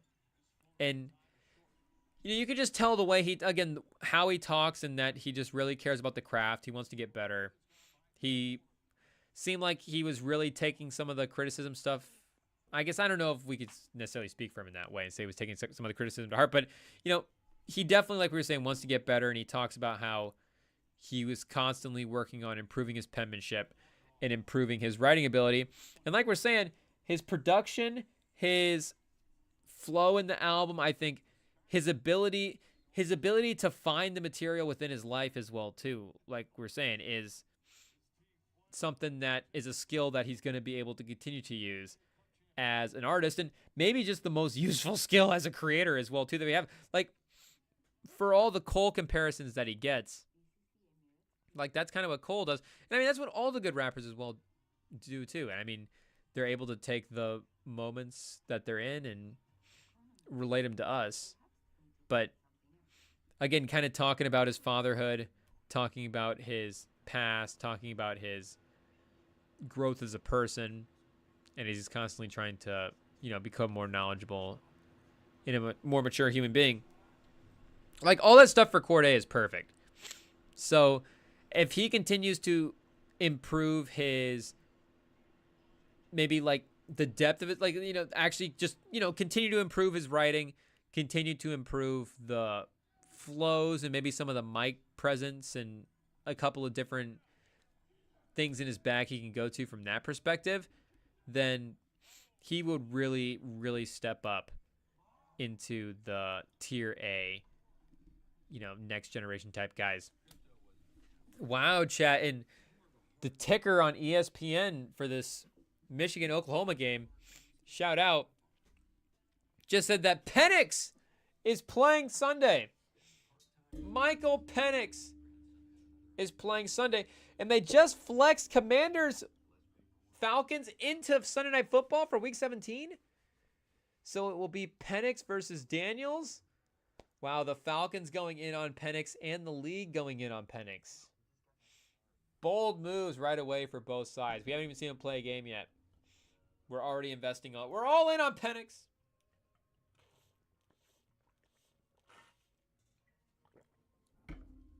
I get it, chat. I'm all in too. But the next album to unveil, and another run here of solid quality projects, maybe more so than the powerhouse performers. But Please Don't Cry by Rhapsody, who made a name at the Grammys for herself again this year with a couple of the song nominations, was not able to get the full-on album nomination. But in terms of this, a list this size, chat, and not even that it's that big, but like we're saying, the Grammys is only 5, so it's like once we expand to a couple of spots out of that, like Rhapsody is going to be in the mix right away. The soft production throughout the album is really beautiful, but she also is able to, turn it up a couple of times and really go for some rapping performances. And there's a couple of songs where she really goes off, chat. Let me pull the track list back up for this one. Let's see. I think it's Black Pop Star. She kind of dropped some bars on that. Maybe Back in My Bag. Does she kind of go off on this one a little bit? A little bit. Some trumpets. Yeah, this one's a little more anthemic. A little more like an anthem. There's a Lil Wayne one on here as well too. That is pretty sick. And this is definitely one of the longer albums on the list. It's 22 songs, definitely in terms of the amount of tracks. At 22 songs though, still, an hour 5 is not crazy. And with those kind of high key, higher energy rapping performances, that can kind of be like the break in some of the softer stuff. And she really, even within the softer stuff, kind of mixes it up where she's going, kind of a more melodic, singy cut, maybe a simpler introspective rapping cut.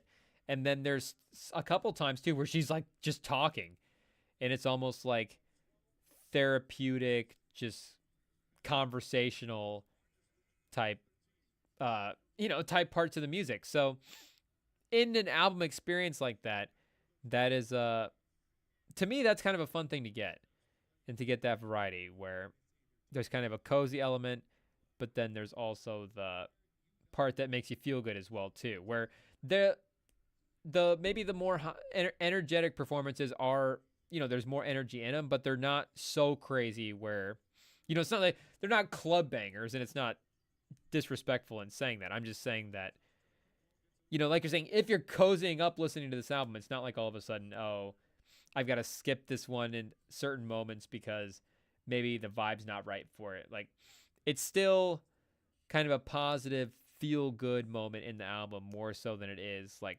her going for a rap caviar type entry or something like that. Like, it's still a well-rounded and makes sense in the sequence of the track list. So Rhapsody's always going to bring it with her projects. Again, one of the more consistent artists we have working in the in the decade, in the recent, last 8 to 10 years or so.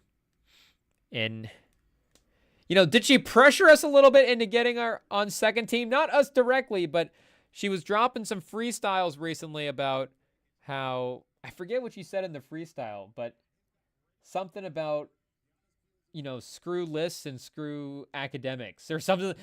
Those two things she told him to F off, basically. Like, top 10 lists are bad, and same with DJ Academics. He's also not good either. Shout out. DJ Academics, call in, defend yourself.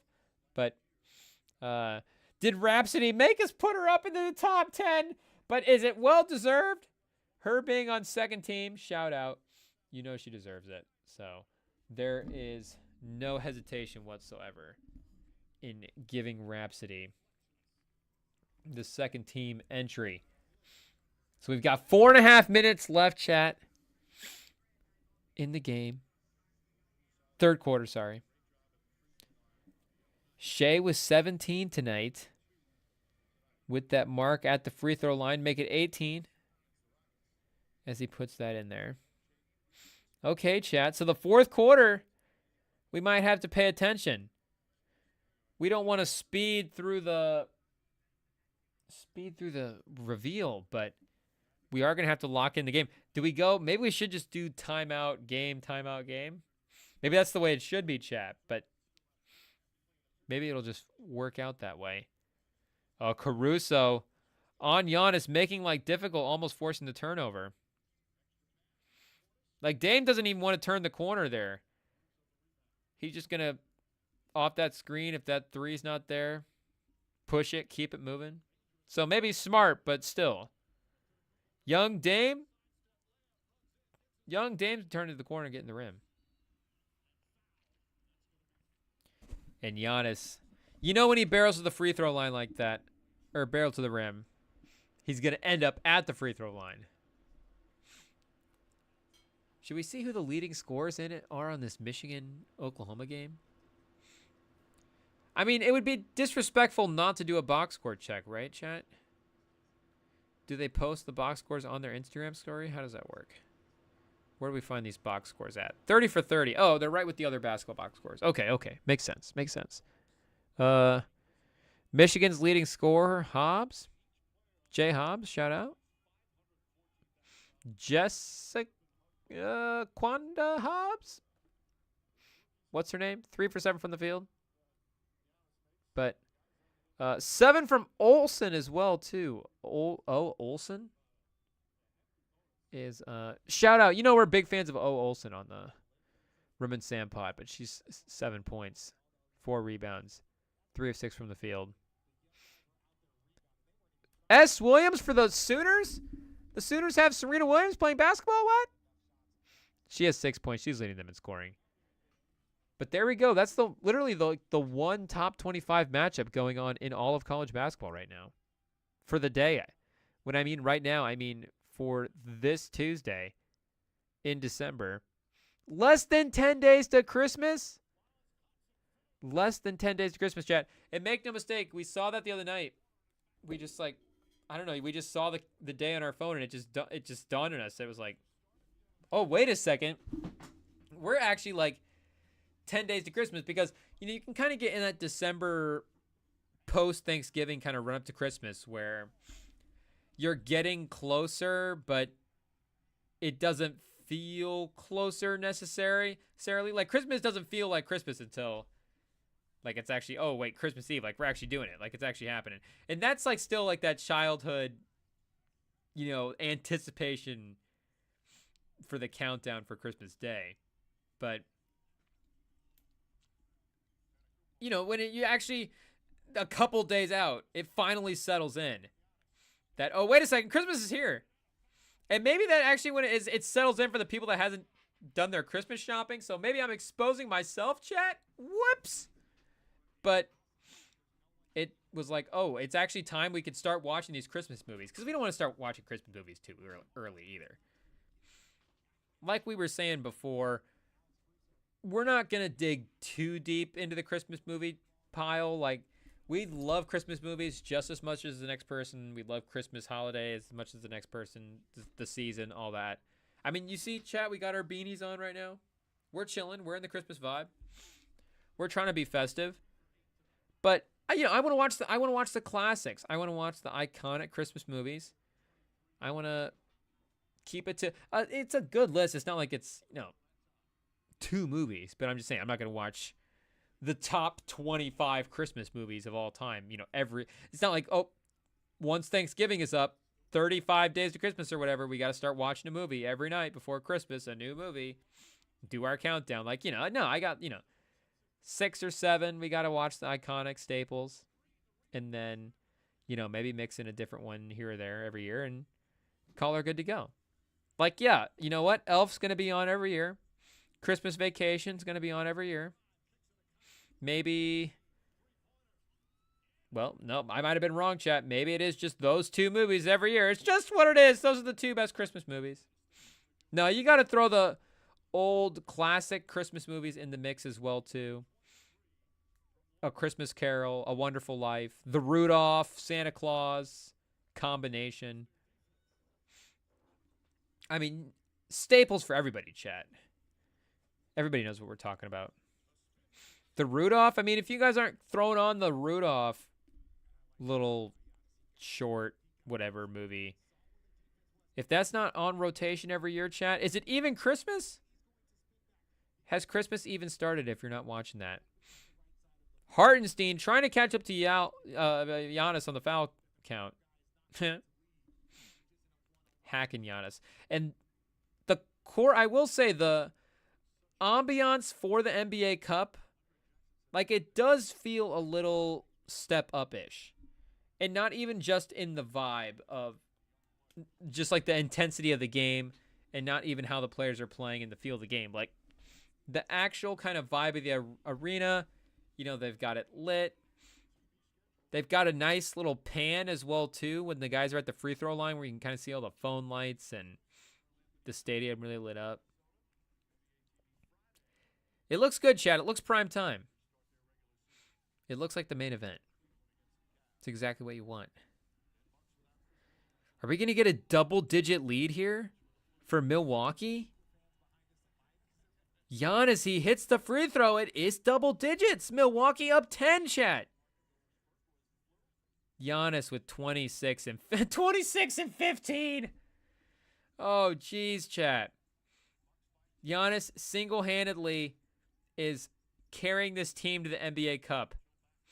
Is this the most impressive NBA Cup run we've ever seen by a player? I mean, you could argue it, chat.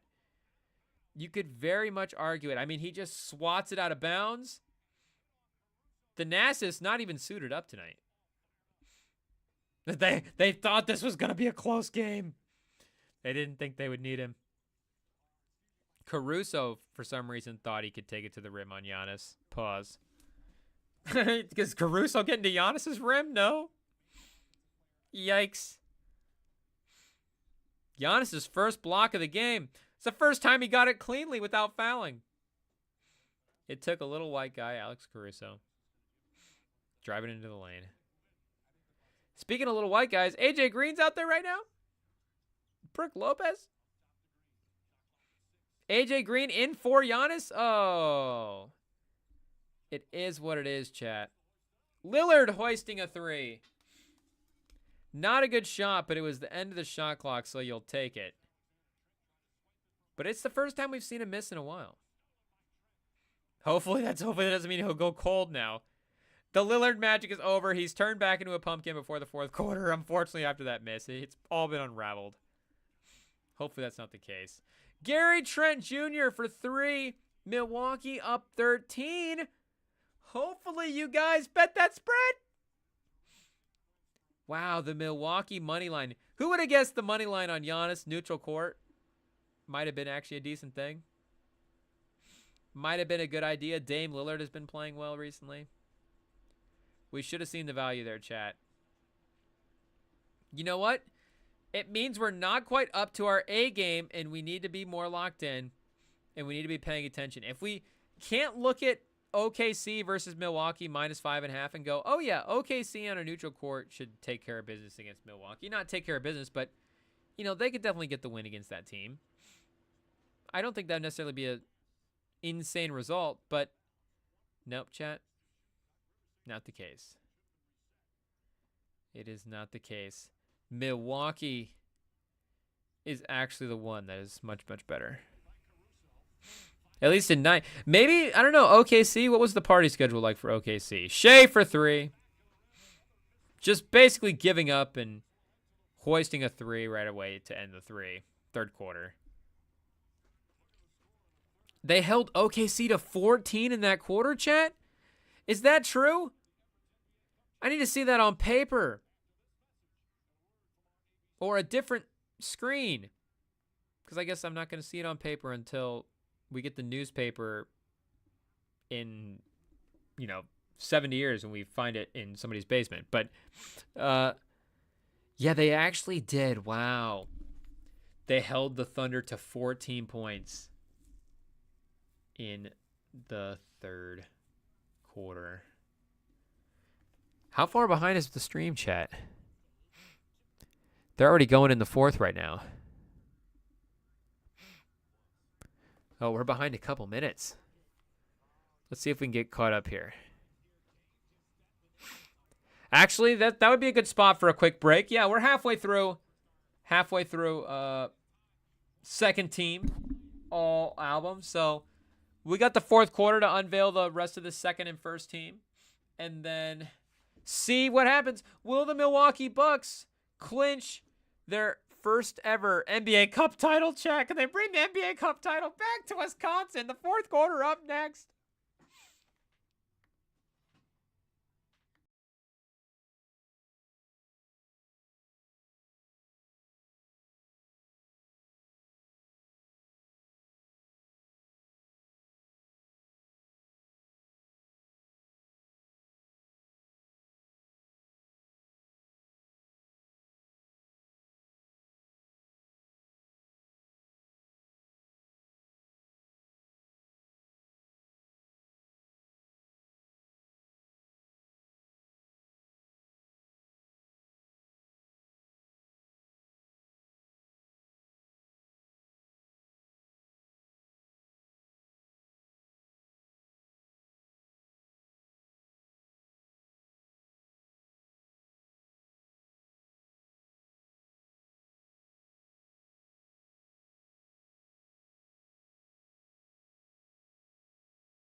Okay, chat. Milwaukee in control with about 9:15 left in the 4th.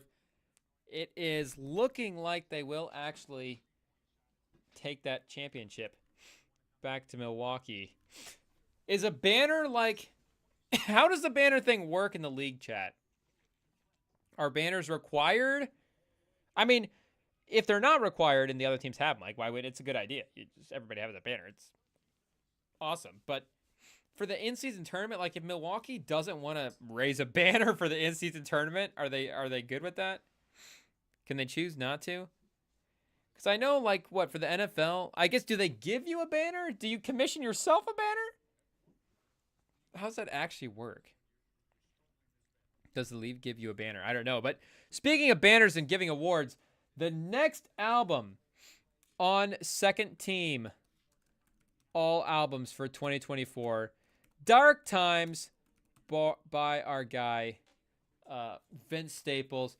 And this was a tough one when we were debating in like the actual rankings, Corday versus Vince Staples, because again, like maybe someone like the brightness of the Corday album might be a little more appealing in a replay. Like how many times can you replay this? Like just a total replay value thing versus Vince Staples, Dark Times, a little more melancholy, some depressive notes at times throughout the album. But Vince Staples, of course, I think is a little more lyrically complex than Corday at this point in their careers. And Vince Staples' production as well, too. It's, still sample heavy like Corday, still maybe not as soulful as Corday, but still using soulful elements and bring them in that sort of darker tone as well, too. Like just the way he was able to remix that Lauryn Hill sample, that Lauryn Hill song in that Nothing Matters is, and just a song that is, in that song about, it's an album about love and it's, kind of a happier album. And then to flip that back in a album Dark Times and, be on a little, like we're saying, a little more of a melancholy note like that is, and for it to sound that way, but still to sound like that song is a really impressive sample. And just throughout the production on this album throughout was crazy. So it ended up being really close. I don't even remember. Maybe they're actually like right next to each other. Maybe there's one in between them. Maybe the Rhapsody album is the one in between them. Pause. But the Vince Staples album for sure has to be on Second Team as well. And another sort of short album in the mix. I feel like these next two albums here on Second Team are maybe the two shortest albums in general. Maybe the Big the Plug album is in that conversation too. But You Only Die Once, Freddie Gibbs, shout out. The man is making it on Second Team All Album Hip Hop Team, whatever, for 2024. Rem and Sam edition. You Only Die Once, the one instead of the O on the album title. And I feel like his ear has just been trained at this point with working with all these great producers to know exactly what beats to select and how to formulate these great projects. And the length, he's got it down to a science. And the reason I would have him a notch over, again, like Vince Staples and Corday, and maybe even Rhapsody at this point, I don't know. I feel like Rhapsody is maybe better lyrically than Freddie Gibbs, but Freddie Gibbs has the best flow of anybody here in the top five. Or for this five here, or four, I guess we're at four here for the Second Team. And maybe he does have it for we'll unveil the other one here in a second, of course, for this Second Team. But he might have the best, he might even have just a top five flow in hip hop in general. And with his, lyrical maturity as well too, and mixing the gangster rap with talking again about where he's at in his career, in balancing the rapper and the actor stuff and the street life, and bringing all these themes out throughout his album as well too, was super impressive for the 2024 run. So Freddie Gibbs is the Second Team just a biased team for us? It might be, chat, but Freddie Gibbs, of course, was going to have to be in the mix for Second Team. So we may need to get some points on the board for the Second Team. We'll see where we go next.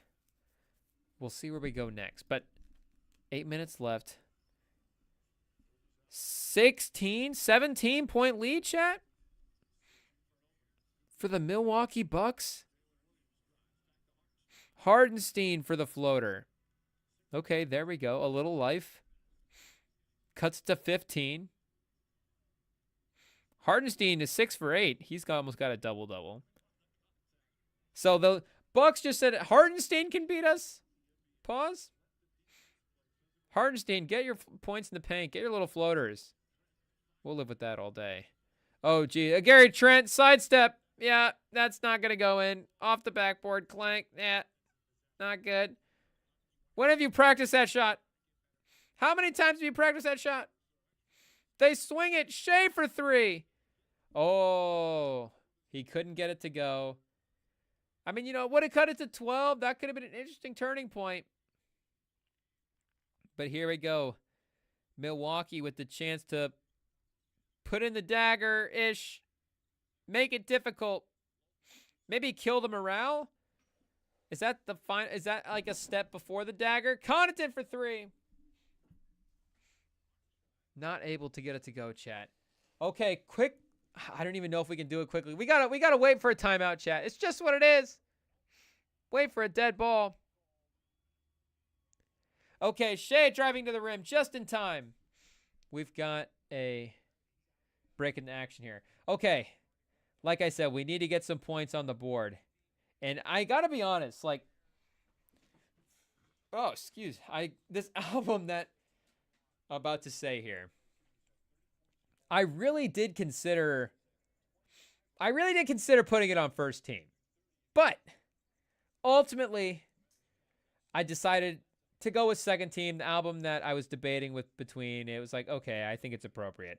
It's got to go on the second team. We can try to get hot takey, but I think maybe putting this album on second team is maybe going to end up being hot takey enough. Who knows? I guess let us know, chat, of course, what you think of the album list as we go here.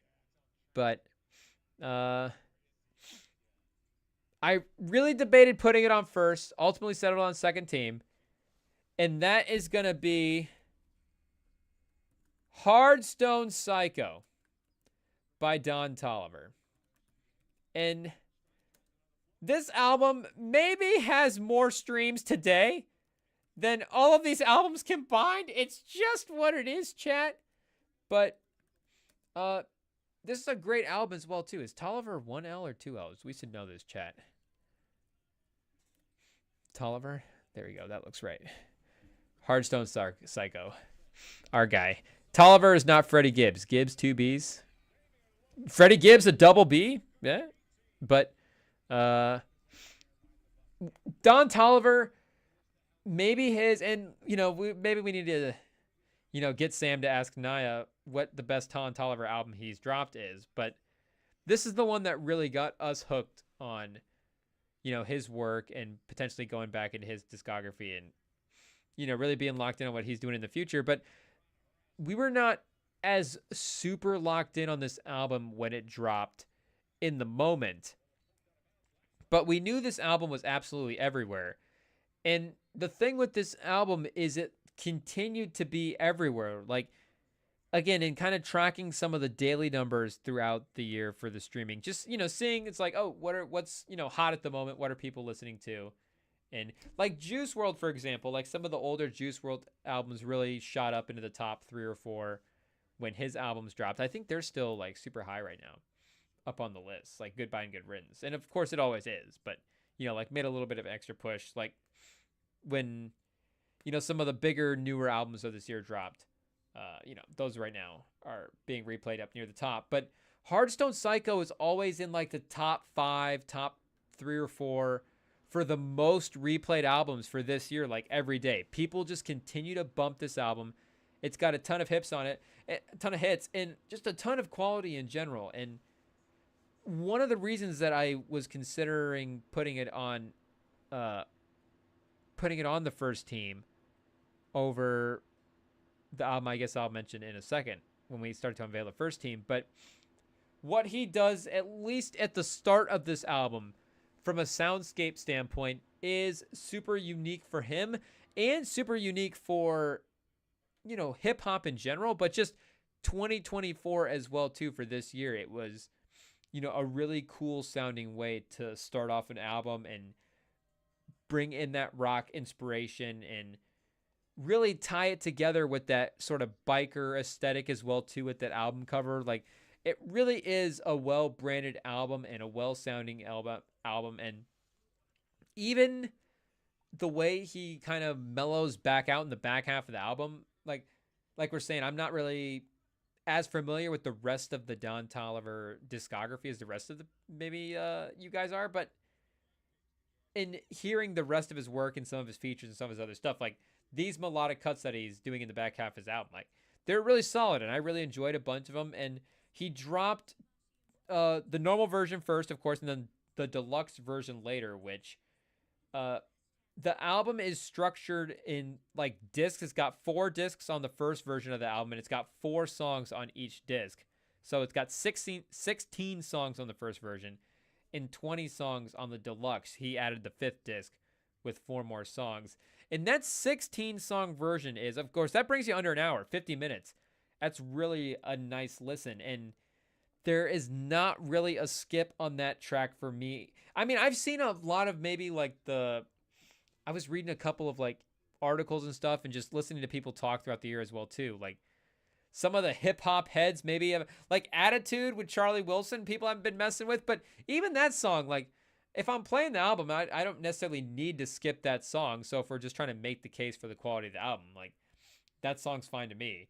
And the actual like high points on this album where you got Tore Up, which will, again, you can play that. That's like a great aux song, or, dance to that song. You can do whatever you want to that song. Pause. But Kryptonite as a great intro as well, too. New Drop was one of the, I think, more popular cuts from the back half of the album. Bandit, of course, as the bigger single. And then, Glock. How could I forget Glock as well? Which was maybe the best song off the album, just in general. But super strong, super unique, and super popular. So it's like, okay, it definitely checked all the boxes. But as we get into the top 5 and the first team as well, you'll see kind of why it was hard to bump it up. But in the rankings as well, this one might be a little more in the third team range for the rankings itself. Like, I don't know. I think I may have had like the Common album, just as a full-on project. Same with like Denzel Curry, maybe better albums. But this album was a much bigger just project in general than, it's the biggest project probably that we've mentioned outside of Big X, the Plug.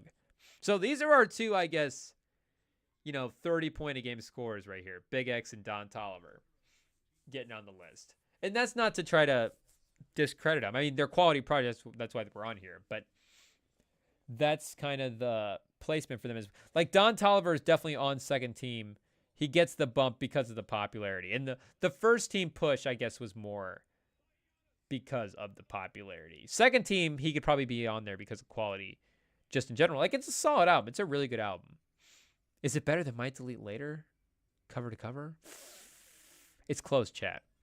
Like, I don't know if it's close, but the popularity gets the boost. We have to give a tip of the cap to what Don Toliver was able to accomplish this year with putting up kind of a first team all rap year as well.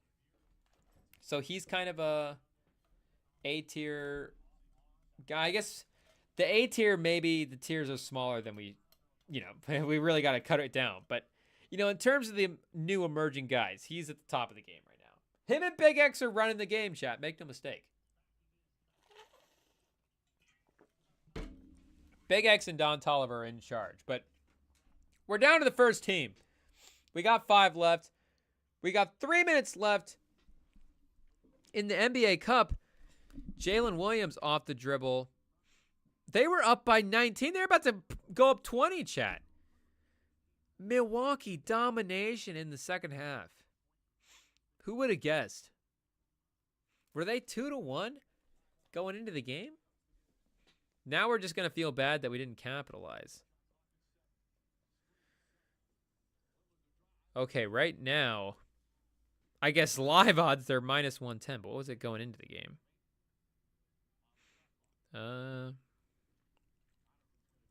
Maybe it'll tell us afterwards. I think we might have to wait till after to potentially check those odds. But first team all album, and I don't know if this would necessarily be in the, again, top 5 best albums of the year, but in debating the last spot for the first team album, because the next 4 albums are, I think, the 4 best albums of the year. But this album, in debating with Hearthstone Psycho for that last spot, it was kind of like, okay, what moment are we going to award here for that last spot? Because in a way, I think maybe Hearthstone Psycho as a full project, at least just for this year, has been maybe replayed a little bit more than this next one. But that might not be the case. Maybe it just depends on the day as well, too. I feel like it's been close. And We Don't Trust You, of course, by Future Metro Booming, I think is just a little more reliable throughout, chat. I don't know, again, if it's just the familiarity of Future and Metro, and, you know, Don Toliver is sort of the new guy for me this year. And while I really loved the project, while I really feel like people loved it and it was a lot of quality, Future and Metro, the consistency that they brought with this one, and another reason too that I wanted to put Hearthstone Psycho over We Don't Trust You is I just think that Hearthstone Psycho is like an A+ Don Toliver project at this point, versus We Don't Trust You is more of a B+ project for Metro and Future. Like, I don't feel it's either one of them at their best necessarily throughout the project. There's definitely moments of them being really good.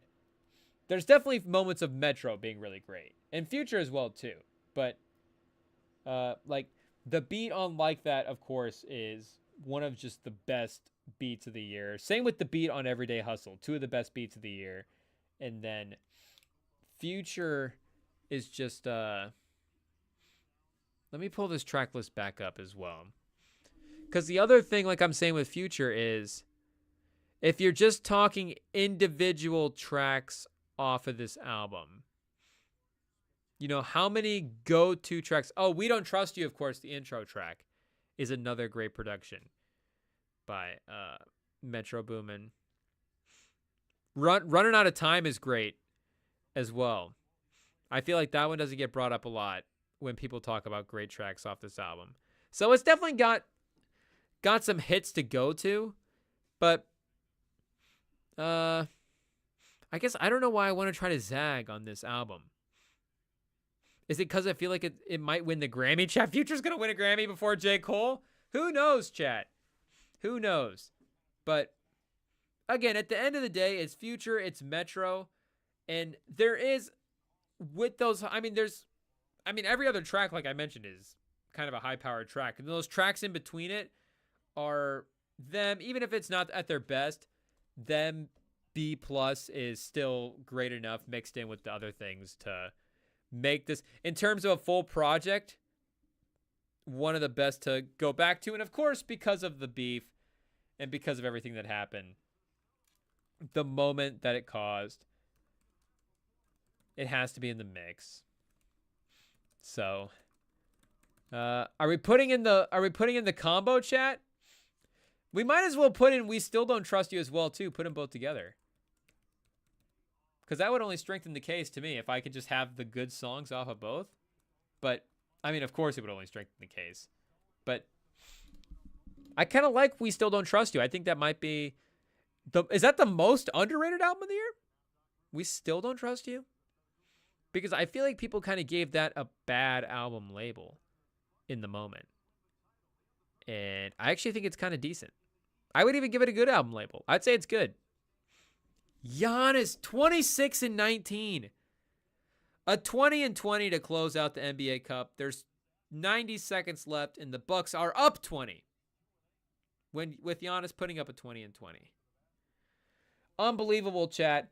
We're talking about greatness. We're witnessing greatness. I mean, what more can you ask for? Giannis, the MVP of the NBA Cup, the Emirates NBA Cup MVP goes to Giannis Antetokounmpo. It's an international takeover.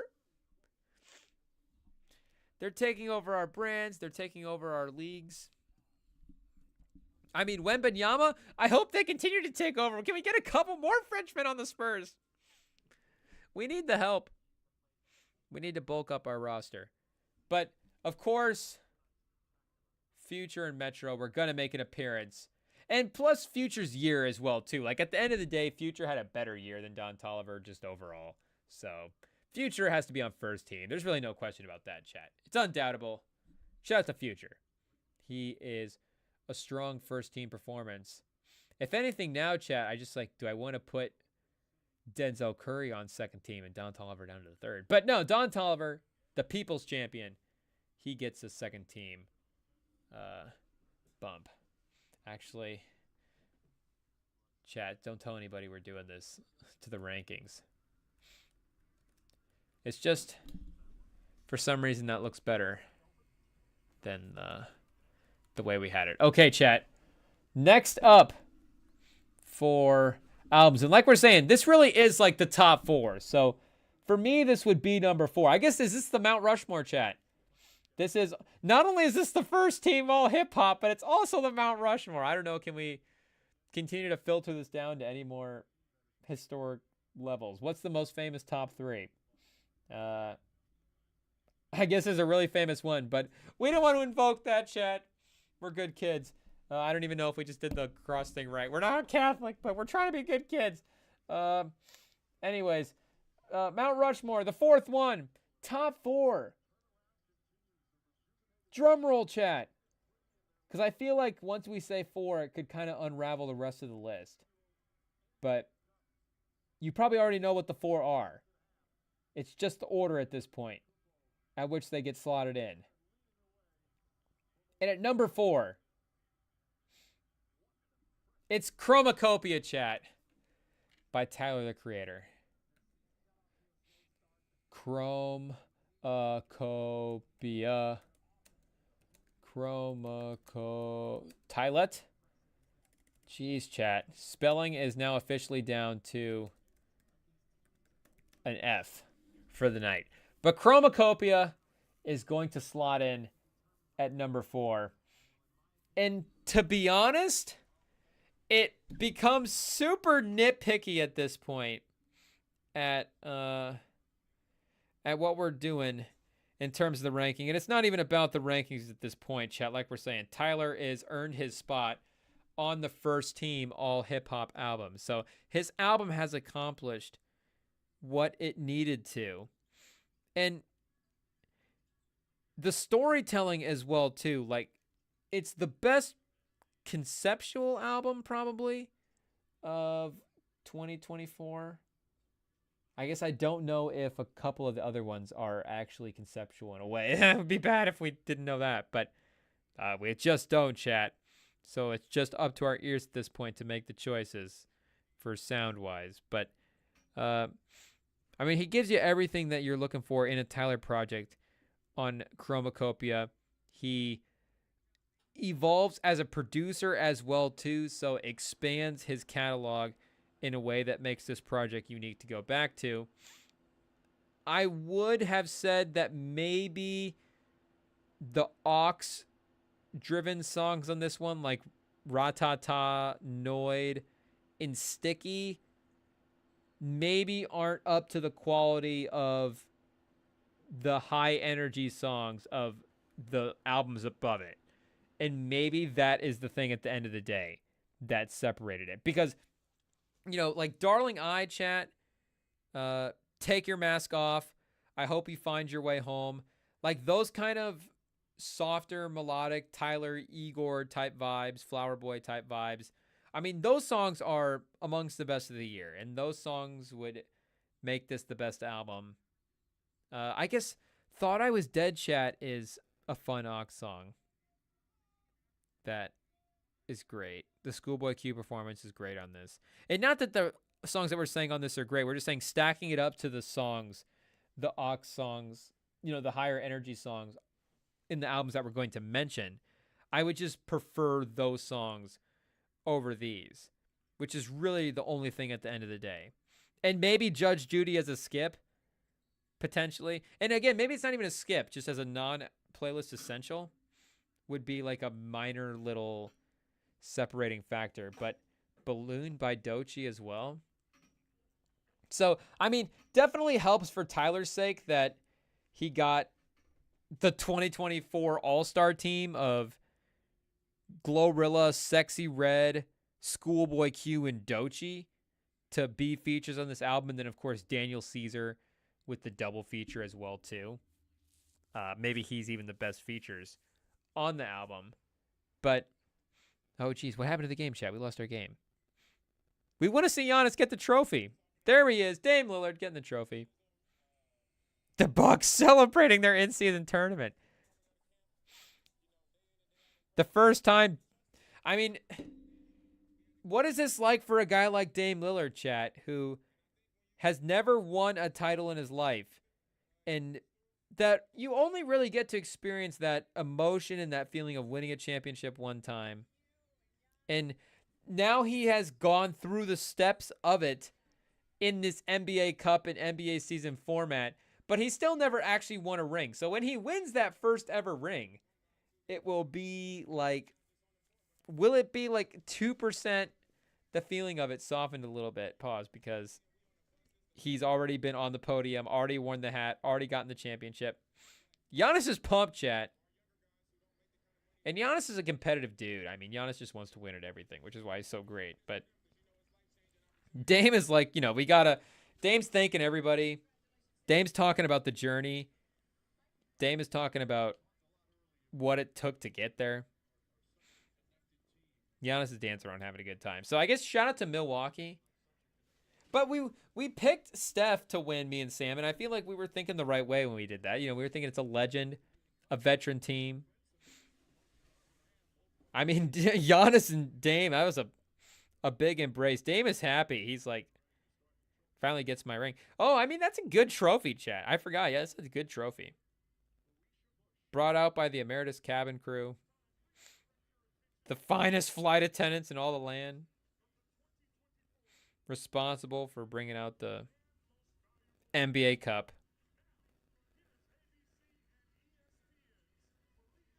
Malika Andrews to hand it out. The finest Emeritus has to offer, and the finest ESPN has to offer. It is what it is. The next album, anyways, chat. Moving on. Hey, yo. Okay. The top 3. Here we go. Shout out to Tyler, taking the Mount Rushmore spot at number 4. At number 3, chat. I don't know if this is a little hot takey as well. Maybe it is. But again, it being in top 3, it's basically the best. It's 2 spots off. But the man, the myth, the legend himself. The MVP of 2024 if we're talking about an individual. But if we're talking about the projects and we're being nitpicky, I have to go at number 3. GNX, Kendrick Lamar. And of course, Kendrick was going to be on first team. Future, like we were saying, is going to be on first team. Tyler, Kendrick. I mean, from a standpoint, it's kind of funny because I think second team, those names outside of Don Toliver, they really did dominate the conversation amongst hip-hop fans in terms of what were the best projects and who were having really great years. And especially now the discographies that maybe Corday's a little bit early on, but like Vince Staples, Rhapsody, and Freddie Gibbs. It was like a real, hey, look at the run that these guys have been on now. Like, these guys are really establishing themselves as not just greats currently, but there's like, these are some of the strongest discographies that we've seen in hip-hop just in general. But of course, first team now, like, these are the guys that dominated the conversation and the numbers as well. Kendrick, Tyler, Future. These are the heavy hitters on there. But the Kendrick GNX album, we just reviewed it, of course, recently. So check out that review if you haven't. I think there was some crazy sports that we were watching that night as well, too, that were fun. So, the live streams are always a good time. Maybe, do they age like a fine wine, chat? Are they better on a rewatch? I don't know. You just got to go fire up the old GNX album review and see what happened. But again, to get into the other track lists for the other albums, we'll do that. We got with the 2 albums coming up for the top 2 spots. But really, the only song on GNX that I would be, and maybe it's not even a non-playlist essential, chat. Maybe it is like a kind of low key, a full-on skip, just because it's kind of a mess song.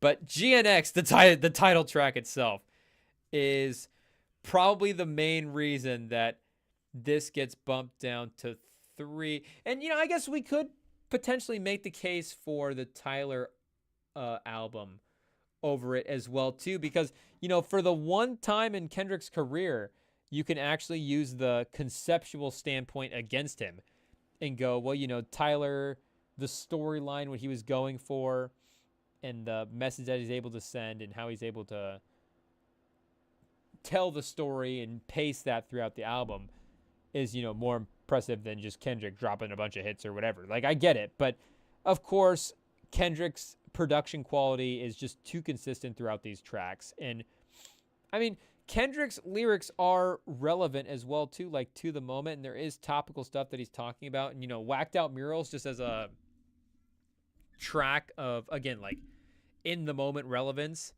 is absolutely perfect for that.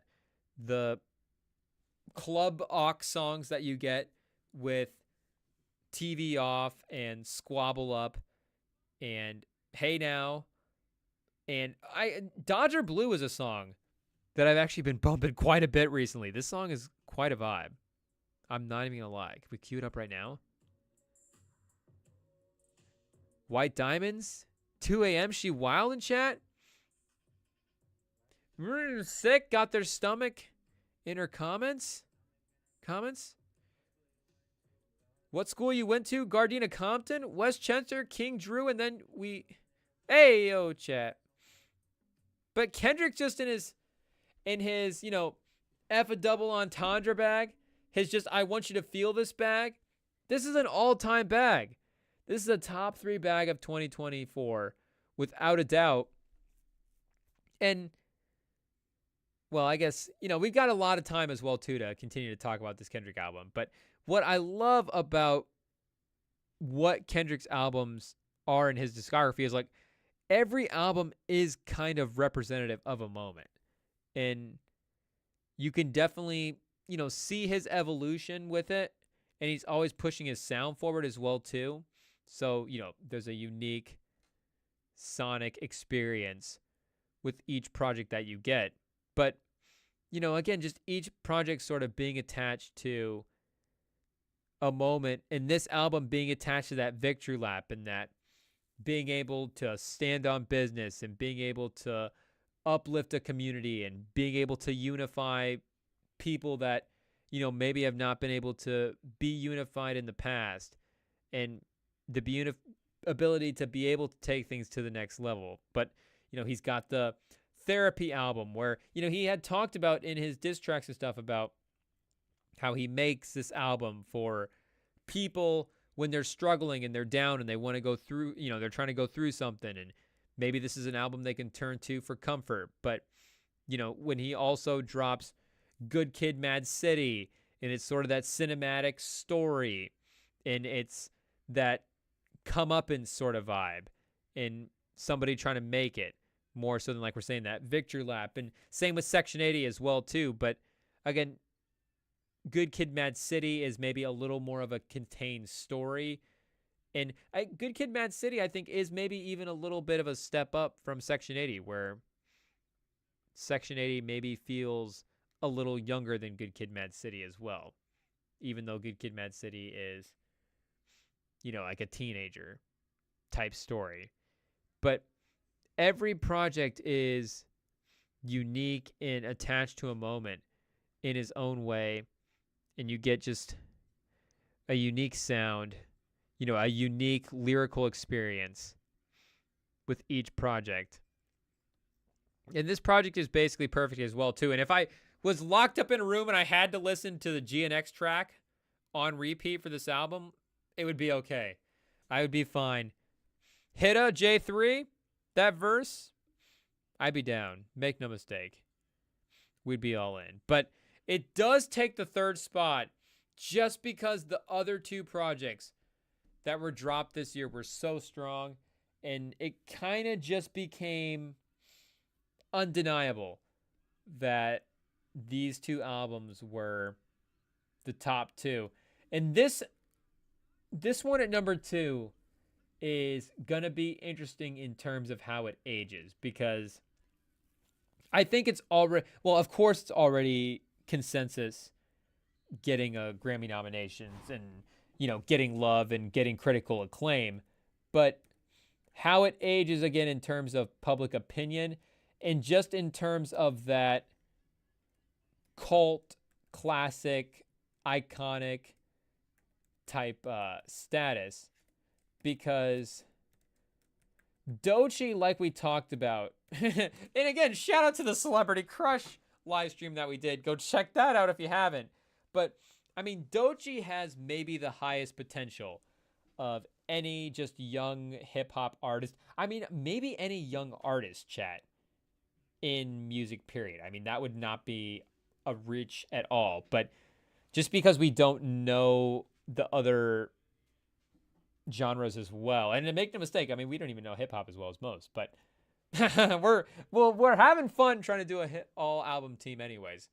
You know, we're down to have a good time when we watch a couple of NBA Cup games. But Doechii has that upside. So this, and I know this is not an original comparison, other people have said this as well too, but speaking of Section 80, like, this really does have Section 80 type vibes for Alligator Bites Never Heal by Doechii, which is going to be the number 2 album overall. And, you know, Section 80 in the moment, of course, was super appreciated by the people that consumed it, and it was beloved and it was regarded for its quality. But now that time has gone on, it's like, oh, this was, yeah, I mean, when we're talking about albums that have made it out of 2011, it's, and you know, because of the name value of those guys as well too, like their discography is living on. But, you know, it's Take Care by Drake and Section 80, and I've heard people make the case for Section 80 being better than Take Care and being that being the best album of 2011. And to be honest, like, I mean, those are two albums that we love so much that we're not going to try to make the case for either one over the other. But I mean, we could definitely see it, and there are moments where we just go like, yeah, taking out the moment that Take Care was, maybe from a rapping performance and from production standpoint, just as a rap album, maybe Section 80 is better. So I don't know if we're projecting ahead a little bit with the Doechii album. And again, I don't know how this GNX album aged. Like, maybe Kendrick, maybe this is, you know, like, I don't know what Kendrick is going to do with the next project, if there's something queued up after the Super Bowl, or if he tours with this album and then he just does the natural 7th album a couple years from now, and it's just kind of its own next thing, and it's not, you know, this is not like the in-between pay homage to the West Coast mixtape, but now I have my separate project. Like, I don't know if this ages as the album or that side piece, and how this will age even in the Kendrick discography. Because like we're saying, I mean, for me personally, I don't know. Maybe I wouldn't have this at the bottom of the discography. It'd be really close, but like, for me, Section 80 is always going to be super nostalgic. So I'm just going to take that. I'm just going to kind of always take that one, you know, T-Pap, Good Kid. I do love Mr. Morale as well too. So it'd be it's a toss up with his newer albums for whatever order you want to put his last trilogy in, I guess. But Doechii, I think her album in general, I think, is able to go a couple of different directions, where she has, you know, again, a couple of high energy, a couple of melodic cuts, maybe is a little more diverse in the Kendrick album. I think lyrically, you know, Kendrick, of course, is at the top of the game, so I don't know if anybody's going to match Kendrick, but she's right there. The production is going to be on point, and like we're saying, I think Doechii, well, I mean, I guess this is not I don't know if we want to start doing honorable mentions now or whatever, but like, you know, the Glorilla album obviously is not going to be brought up on any of the 3 teams, which is unfortunate. It's super close. It would have been, injury replacement if that was a thing for this type of thing. But one of the reasons that I didn't put the Glorilla in the mix is because I think she's going to have albums that are like way, way better in the future. And not to say that this album wasn't great. Again, I think even the 20th, 30th best album this year was a great album. I think there was 50 albums this year that were albums that slapped and were great albums. But I would assume that her stock is going to rise like a ton in the future. Not to say that Doechie's is not, but I think Alligator Bites Never Heal is a great project and sets the bar high in a level where, like we're saying, that Section 80 vibes is, yeah, maybe there are projects that can be regarded as better as Section 80, but maybe the personal sort of bias never leaves Section 80. And maybe that's kind of what happens with Alligator Bites Never Heal, where maybe it kind of becomes that personal bias for the early people, the early Doechii fans.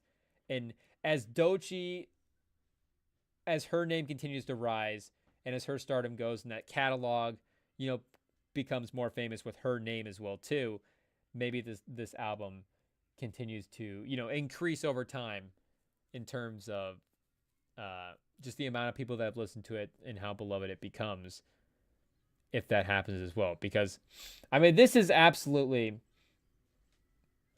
start to finish, chat. Start to finish has just becomes one of the albums that we just throw on whenever it's like, what are we in the mood for? What can kind of cover all the bases and still give us a good time? And this has just become absolutely one of the go-to projects that we've been throwing on. And she gives you the old school rapping performances. She's sneaking in like a TikTok hit. Like Denial is a River. I don't know. To me, that sounds kind of like a TikTok-y type song. Kind of fun. Boom bap, of course. More a little old school rap. But still, like with just her ability to have fun in her lyrics, I think is also just another super unique thing about her. But shout out to Doechii, man. 2024, the year of Doechii. And make no mistake, we will be talking more about a couple of these albums as the Grammys approach and as we get near that. But, chat, it's time to unveil our number 1 album and the final album spot for our first team all album of 2024. What is turning into a stack list, chat. And let's continue to add to it with what is, I think this is both the best and it is both my personal favorite album that dropped this year. So I don't know if we're just biased toward that type of thing, because I think 2023 might have been the same thing as well, where Killer Mike wins the Grammy, and it's like I think that Killer Mike album might have been that favorite album from that time. Killer Mike was on one with that project for sure. And Schoolboy Q, I think, drops the best album of his career in 2024 with Blue Lips. And to me, it's the best album of the year. Shout out to Top Dog. Shout out to the West Coast, obviously. the West Coast, I guess, with the top 4 albums. Schoolboy Q, Doechii, Kendrick, and Tyler. I get Doechii West Coast via Top Dog. Florida via Birthplace. But Schoolboy Q, like we're saying, my personal favorite as well. So there's definitely some bias. Definitely that replay value, like we were saying. Just the ability to throw this on in sort of any setting is absolutely perfect. And when we're talking about what does 2024 have to offer hip-hop in terms of the sonic landscape, this is kind of like the Travis Hunter of 2024 albums to me. And if we were talking about what album should have been nominated at the Grammys, and to me the biggest reason this album should have been and it's not is this is just it's maybe the best produced album of the year, but it's also the most unique sounding album of the year. Maybe outside this and Hardstone Psycho are probably the 2 most unique sounding albums for 2024. And yeah, GNX is doing a West Coast thing. Tyler is obviously occupying his own lane just in overall with his production. Vince Staples sort of goes for a dark vibe, like we're saying, Corday with bringing back sort of a real soulful, heavy album. But to me, like, Blue Lips is kind of a first of its kind type funky with the beat. And the beat switches are not new. Maybe the funkiness is not new. Maybe some of the West Coast influence is not new. Maybe, some of the Schoolboy Q, gangster rap, coke rap type lyrics aren't necessarily new as well. But all of it, I think, put together in the Blue Lips formula is a super unique project. And like the Travis Hunter sort of G&T thing, like GNX is probably G&T. I don't know what Alligator Bites Never Heal is, because there wasn't like a freshman sort of, like Travis Hunter. Yeah, he's still a younger kid, but still, he had the year. We saw him at Jackson State. So this would be like sort of Bryce Underwood next year, Chad, if he was in for this year. But I guess this would have been if Arch Manning was in the Heisman conversation. Doechii is Arch Manning for sure. But just Arch Manning wasn't able to put up potentially the same numbers to match Alligator Bites Never Heal. But this is Arch Manning. Schoolboy Q is Travis Hunter. And GNX is Ashton G&T. Like, this is all of the stats. This is a running back. It's relatable. It's fun. It's, what everybody wants to see. In 2K, you play with a run. Everybody probably plays with G&T more than they play with Travis Hunter. Like, everybody probably listens to Kendrick more than they listen to Schoolboy Q. But, Hunter, it's like, at the end of the day, he probably, he's just as good of a football player as G&T, and what he is doing is more historic and more unique than, unfortunately, and that's not to slight G&T. It's like, it's just what it is. The man was playing two positions, and he was playing them both at a pause. He was playing them both like a top 5, top 3 level, both ways. I mean, he was, I guess, according to the other awards people as well too, he was literally the best receiver and the best corner at the same time in college football. Like, we've literally never seen that before. And so, like, I guess I'm not, I go back a little bit with some of the hip hop albums, like, make no mistake, we throw Public Enemy in the rotation I like to think I know a little bit about hip hop history, but I can't say that this is,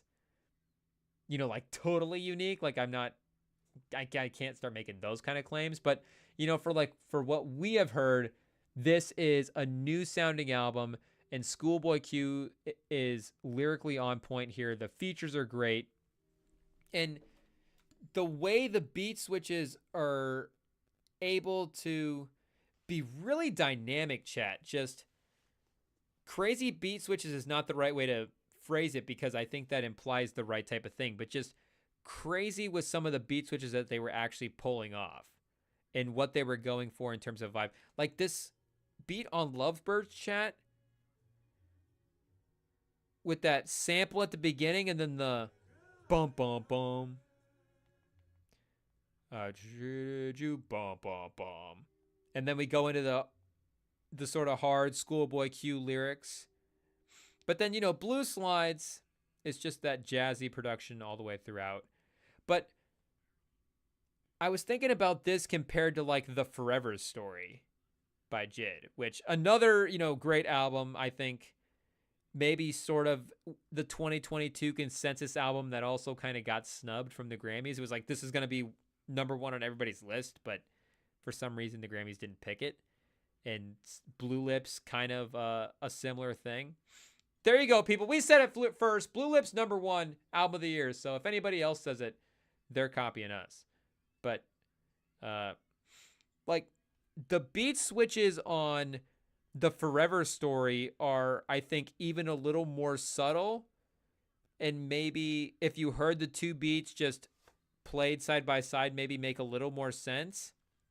But just some of the stuff that Blue Lips is intermixing, it's like their ability to pull this off and hit all of this range within this own song. And then this range is just this entire album in general. It's really an incredible project. And I don't know what to like. For me, again, as a biased, the biased take for this is it's a classic album. Like for me, this is a classic album. This will age as a classic album. This is an album that will for the foreseeable future, stay in rotation. Again, like for me right now, this is my favorite album of 2024. And it's been that way for, I mean, this is one of the earliest drops of this list as well, too. This dropped back in March of 2024. So maybe that familiarity has actually helped it out. And it's helped us, age with the album. But I think it's just going to consistently stay in the rotation. And if I had to pick one album from 2024 to listen to, it would definitely be this one without a doubt. I mean, the Doechii album would be a really, really close album to leave off the board. Shout out Doechii. But Schoolboy Q, I think we would definitely take this one pretty comfortably. And because of maybe the overall number, like this album didn't really have a moment, like it's sort of an underground, low key. It would have to age into that classic status. Like I guess it's just not an instant classic is what we're saying in terms of the number.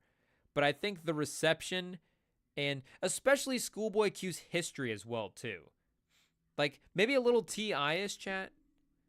Like is this sort of, but again, T.I. was sort of up on the charts and getting Grammy noms after that last stretch. Like Schoolboy Q has had the Grammy noms and had the chart success. And now that he didn't get it with Blue Lips, he finally got the critical acclaim again. And I think that this is, like, I honestly don't think that that's a hot take to say that this is the best album in his. I get it with Oxymoron. Like, I don't go back to Oxymoron maybe as much, but it's still a great project. But Blue Lips for us is definitely an album that we'll always go back to. This is great. We loved it. I mean, this is an easy first team selection for 2024. So here we go, chat. This is it. The 3 all album teams for the 2024 year. Just to recap quickly, on third team, we've got Might Delete Later, Kingdom of Mischievous South, Auditorium Volume 1, I Lay Down My Life for You, and Take Care by Big X The Plug.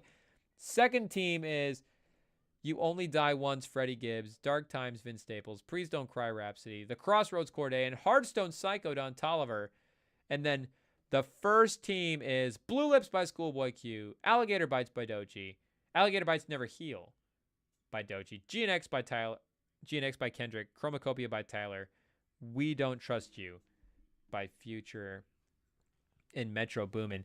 And let me see if I can actually pull up the rankings themselves here, chat.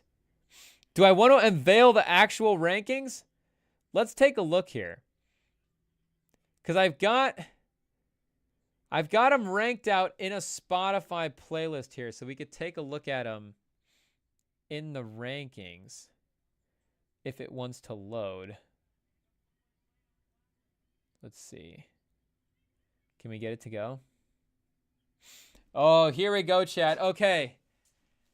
Are you ready? I guess we kind of already unveiled. We unveiled the top 4 already, so I guess, yeah, the big part of the list is spoiled. GNX and Chromacopia know where they're at, so I guess we can move on to the rest and see what we got. But here we go, chat.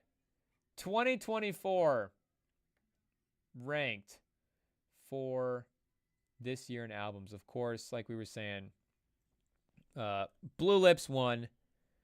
Doechii is at 2. There we go. Kendrick at 3.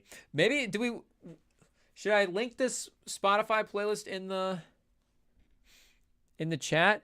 We'll drop a little link to the rankings in the chat, and then I'll make sure to update this with a song that I actually like in here for all of these songs. I think it's what I've been bumping lately. Blue Slides, Boom Bap, Whacked Out Mural, Saint Chroma, Cosmo Freestyle. I mean, this sounds correct, chat. But yeah, so we had the Freddie Gibbs album at 5. Okay, maybe we got ahead of ourselves with the ranking. I know we unveiled it a little bit, but we unveiled the top 4. I had the Freddie Gibbs at 5, Vince Staples at 6, Corday at 7, Denzel Curry at 8, Rhapsody at 9, J. Cole at 10, and then Future and Metro Booming at 11. So this is a little bit like, Tatum on the Celtics a couple years ago before the title run.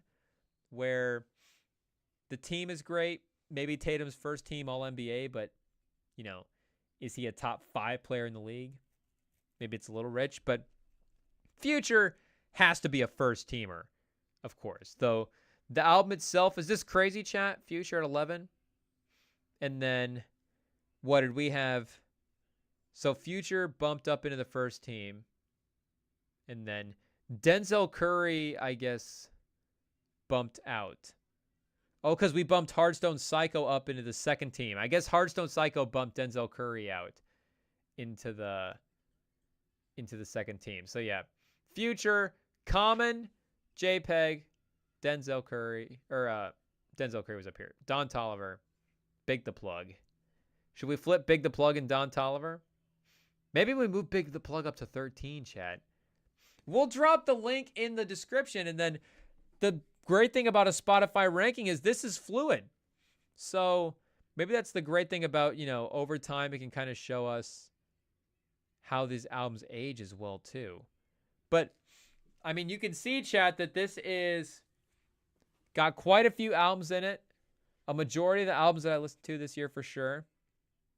Some other great projects. Do we want to do a quick fourth team? So yeah, here's fourth team. All albums. Anderson .Paak, Mac Homie, 21 Savage, Mavi, and there we go. Glorilla, shout out. Getting in the mix for what is a very stacked fourth team. I mean, this is a crazy, chat. We can flip the third and the fourth team easily. No problem. This, make no mistake, in a couple months, this Anderson .Paak album is going to be in the top 5. We've been having this one on replay a sneaky little bit of amount. Snoop and Dr. Dre just missing the fourth team cut at 21. Lil Sims, chat. Lupe Fiasco? Did we take the rest of this ranking seriously? Maybe tune back in and see if we update the rest of the rankings. I guess to 21 we're good. Little Sims at 22? Maybe we really did just go the top 20 and then just straight bias after that. This Little Sims project is...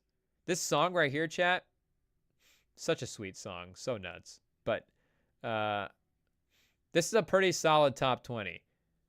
We're pretty happy with that. A couple other projects, too, to shout out. A couple honorable mentions that maybe didn't get the eligibility, chat. Like Embiid, without the games played. This, honestly, might be our favorite album of the year in general. Maybe forget everything we just said about Blue Lips. Killer Mike is still dropping heat with Michael and the Mighty Revival's songs for Sinners and Saints, chat. The problem with this album is it is a little shorter album, 40 minutes, not too short, but it's got a bunch of remixes on it from his Michael album. So not that that's a problem, of course, but just in terms of the amount of newness on the album. The new cuts on this album are Bussing Bricks intro, Nobody Knows, Humble Me, which dropped as a single. You can see the streams are a little bit higher on that one. Higher Level, Lord Prepare Me, and Had to Get It. So 1, 2, 3, 4, 5, 6 new songs. And then, yeah, Exit 9 Scenic Route remix, Slumber for Junkies remix. I guess this is not a remix either. Okay, so 7 new songs. So, you know, a decent amount of new material from Killer Mike. And make no mistake, 7 for 7. They're all fantastic. These first couple of songs here. Lord, prepare me. Just fantastic. Killer Mike in his gospel bag is nothing we will complain about. And speaking of legends, Rakim dropped a project, which I saw, was it Pitchfork? I read one review that just ripped apart the new Rakim album. It was like, the drums are poorly mixed and everything sucks and this is just all bad. But look at this, chat. All 7 songs saved. Again, you want to talk about going 7 for 7. Maybe that's just what happens when you get older. You get 7 songs and that's it, chat. I don't know what the producer equivalent of some Blue Chew is. Can get these guys into the double digits, but 7 songs for our guy Rakim.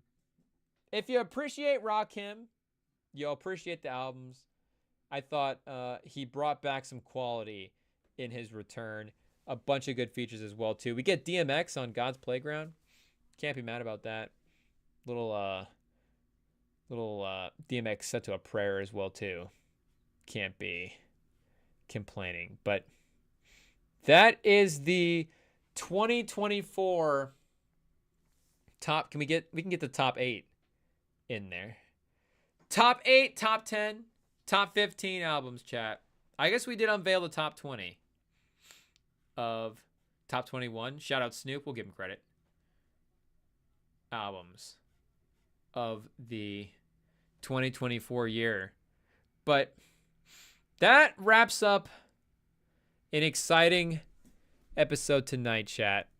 Shout out to the Milwaukee Bucks for taking the NBA Cup Finals tonight over the OKC Thunder. Shout out to Stat Baby Treasure Wilson. Maybe we should have just stuck to Stat Baby. Shout out to Stat Baby on the sidelines. They just cut to her randomly on the sidelines, so I guess she gets a shout out as well. But anyways, that's the list. Thank you guys for jumping on tonight. We will be back later this week, of course, as always, with another live stream, another brand new episode of the Rem and Sam show. And I believe this Friday is the first ever college football, 12-team college football playoff game. The first ever college football playoff game played at home, played at a college football stadium. I guess not in a college football stadium. Played in somebody's home stadium in front of a home crowd. The 12-team college football playoff gets underway, chat.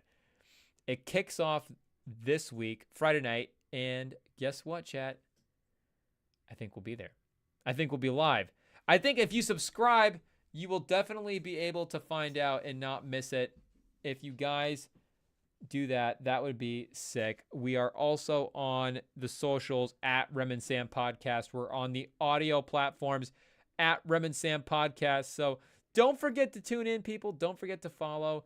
Thank you guys for supporting, for following, for hanging out with us up until this point. And thank you guys for jumping on.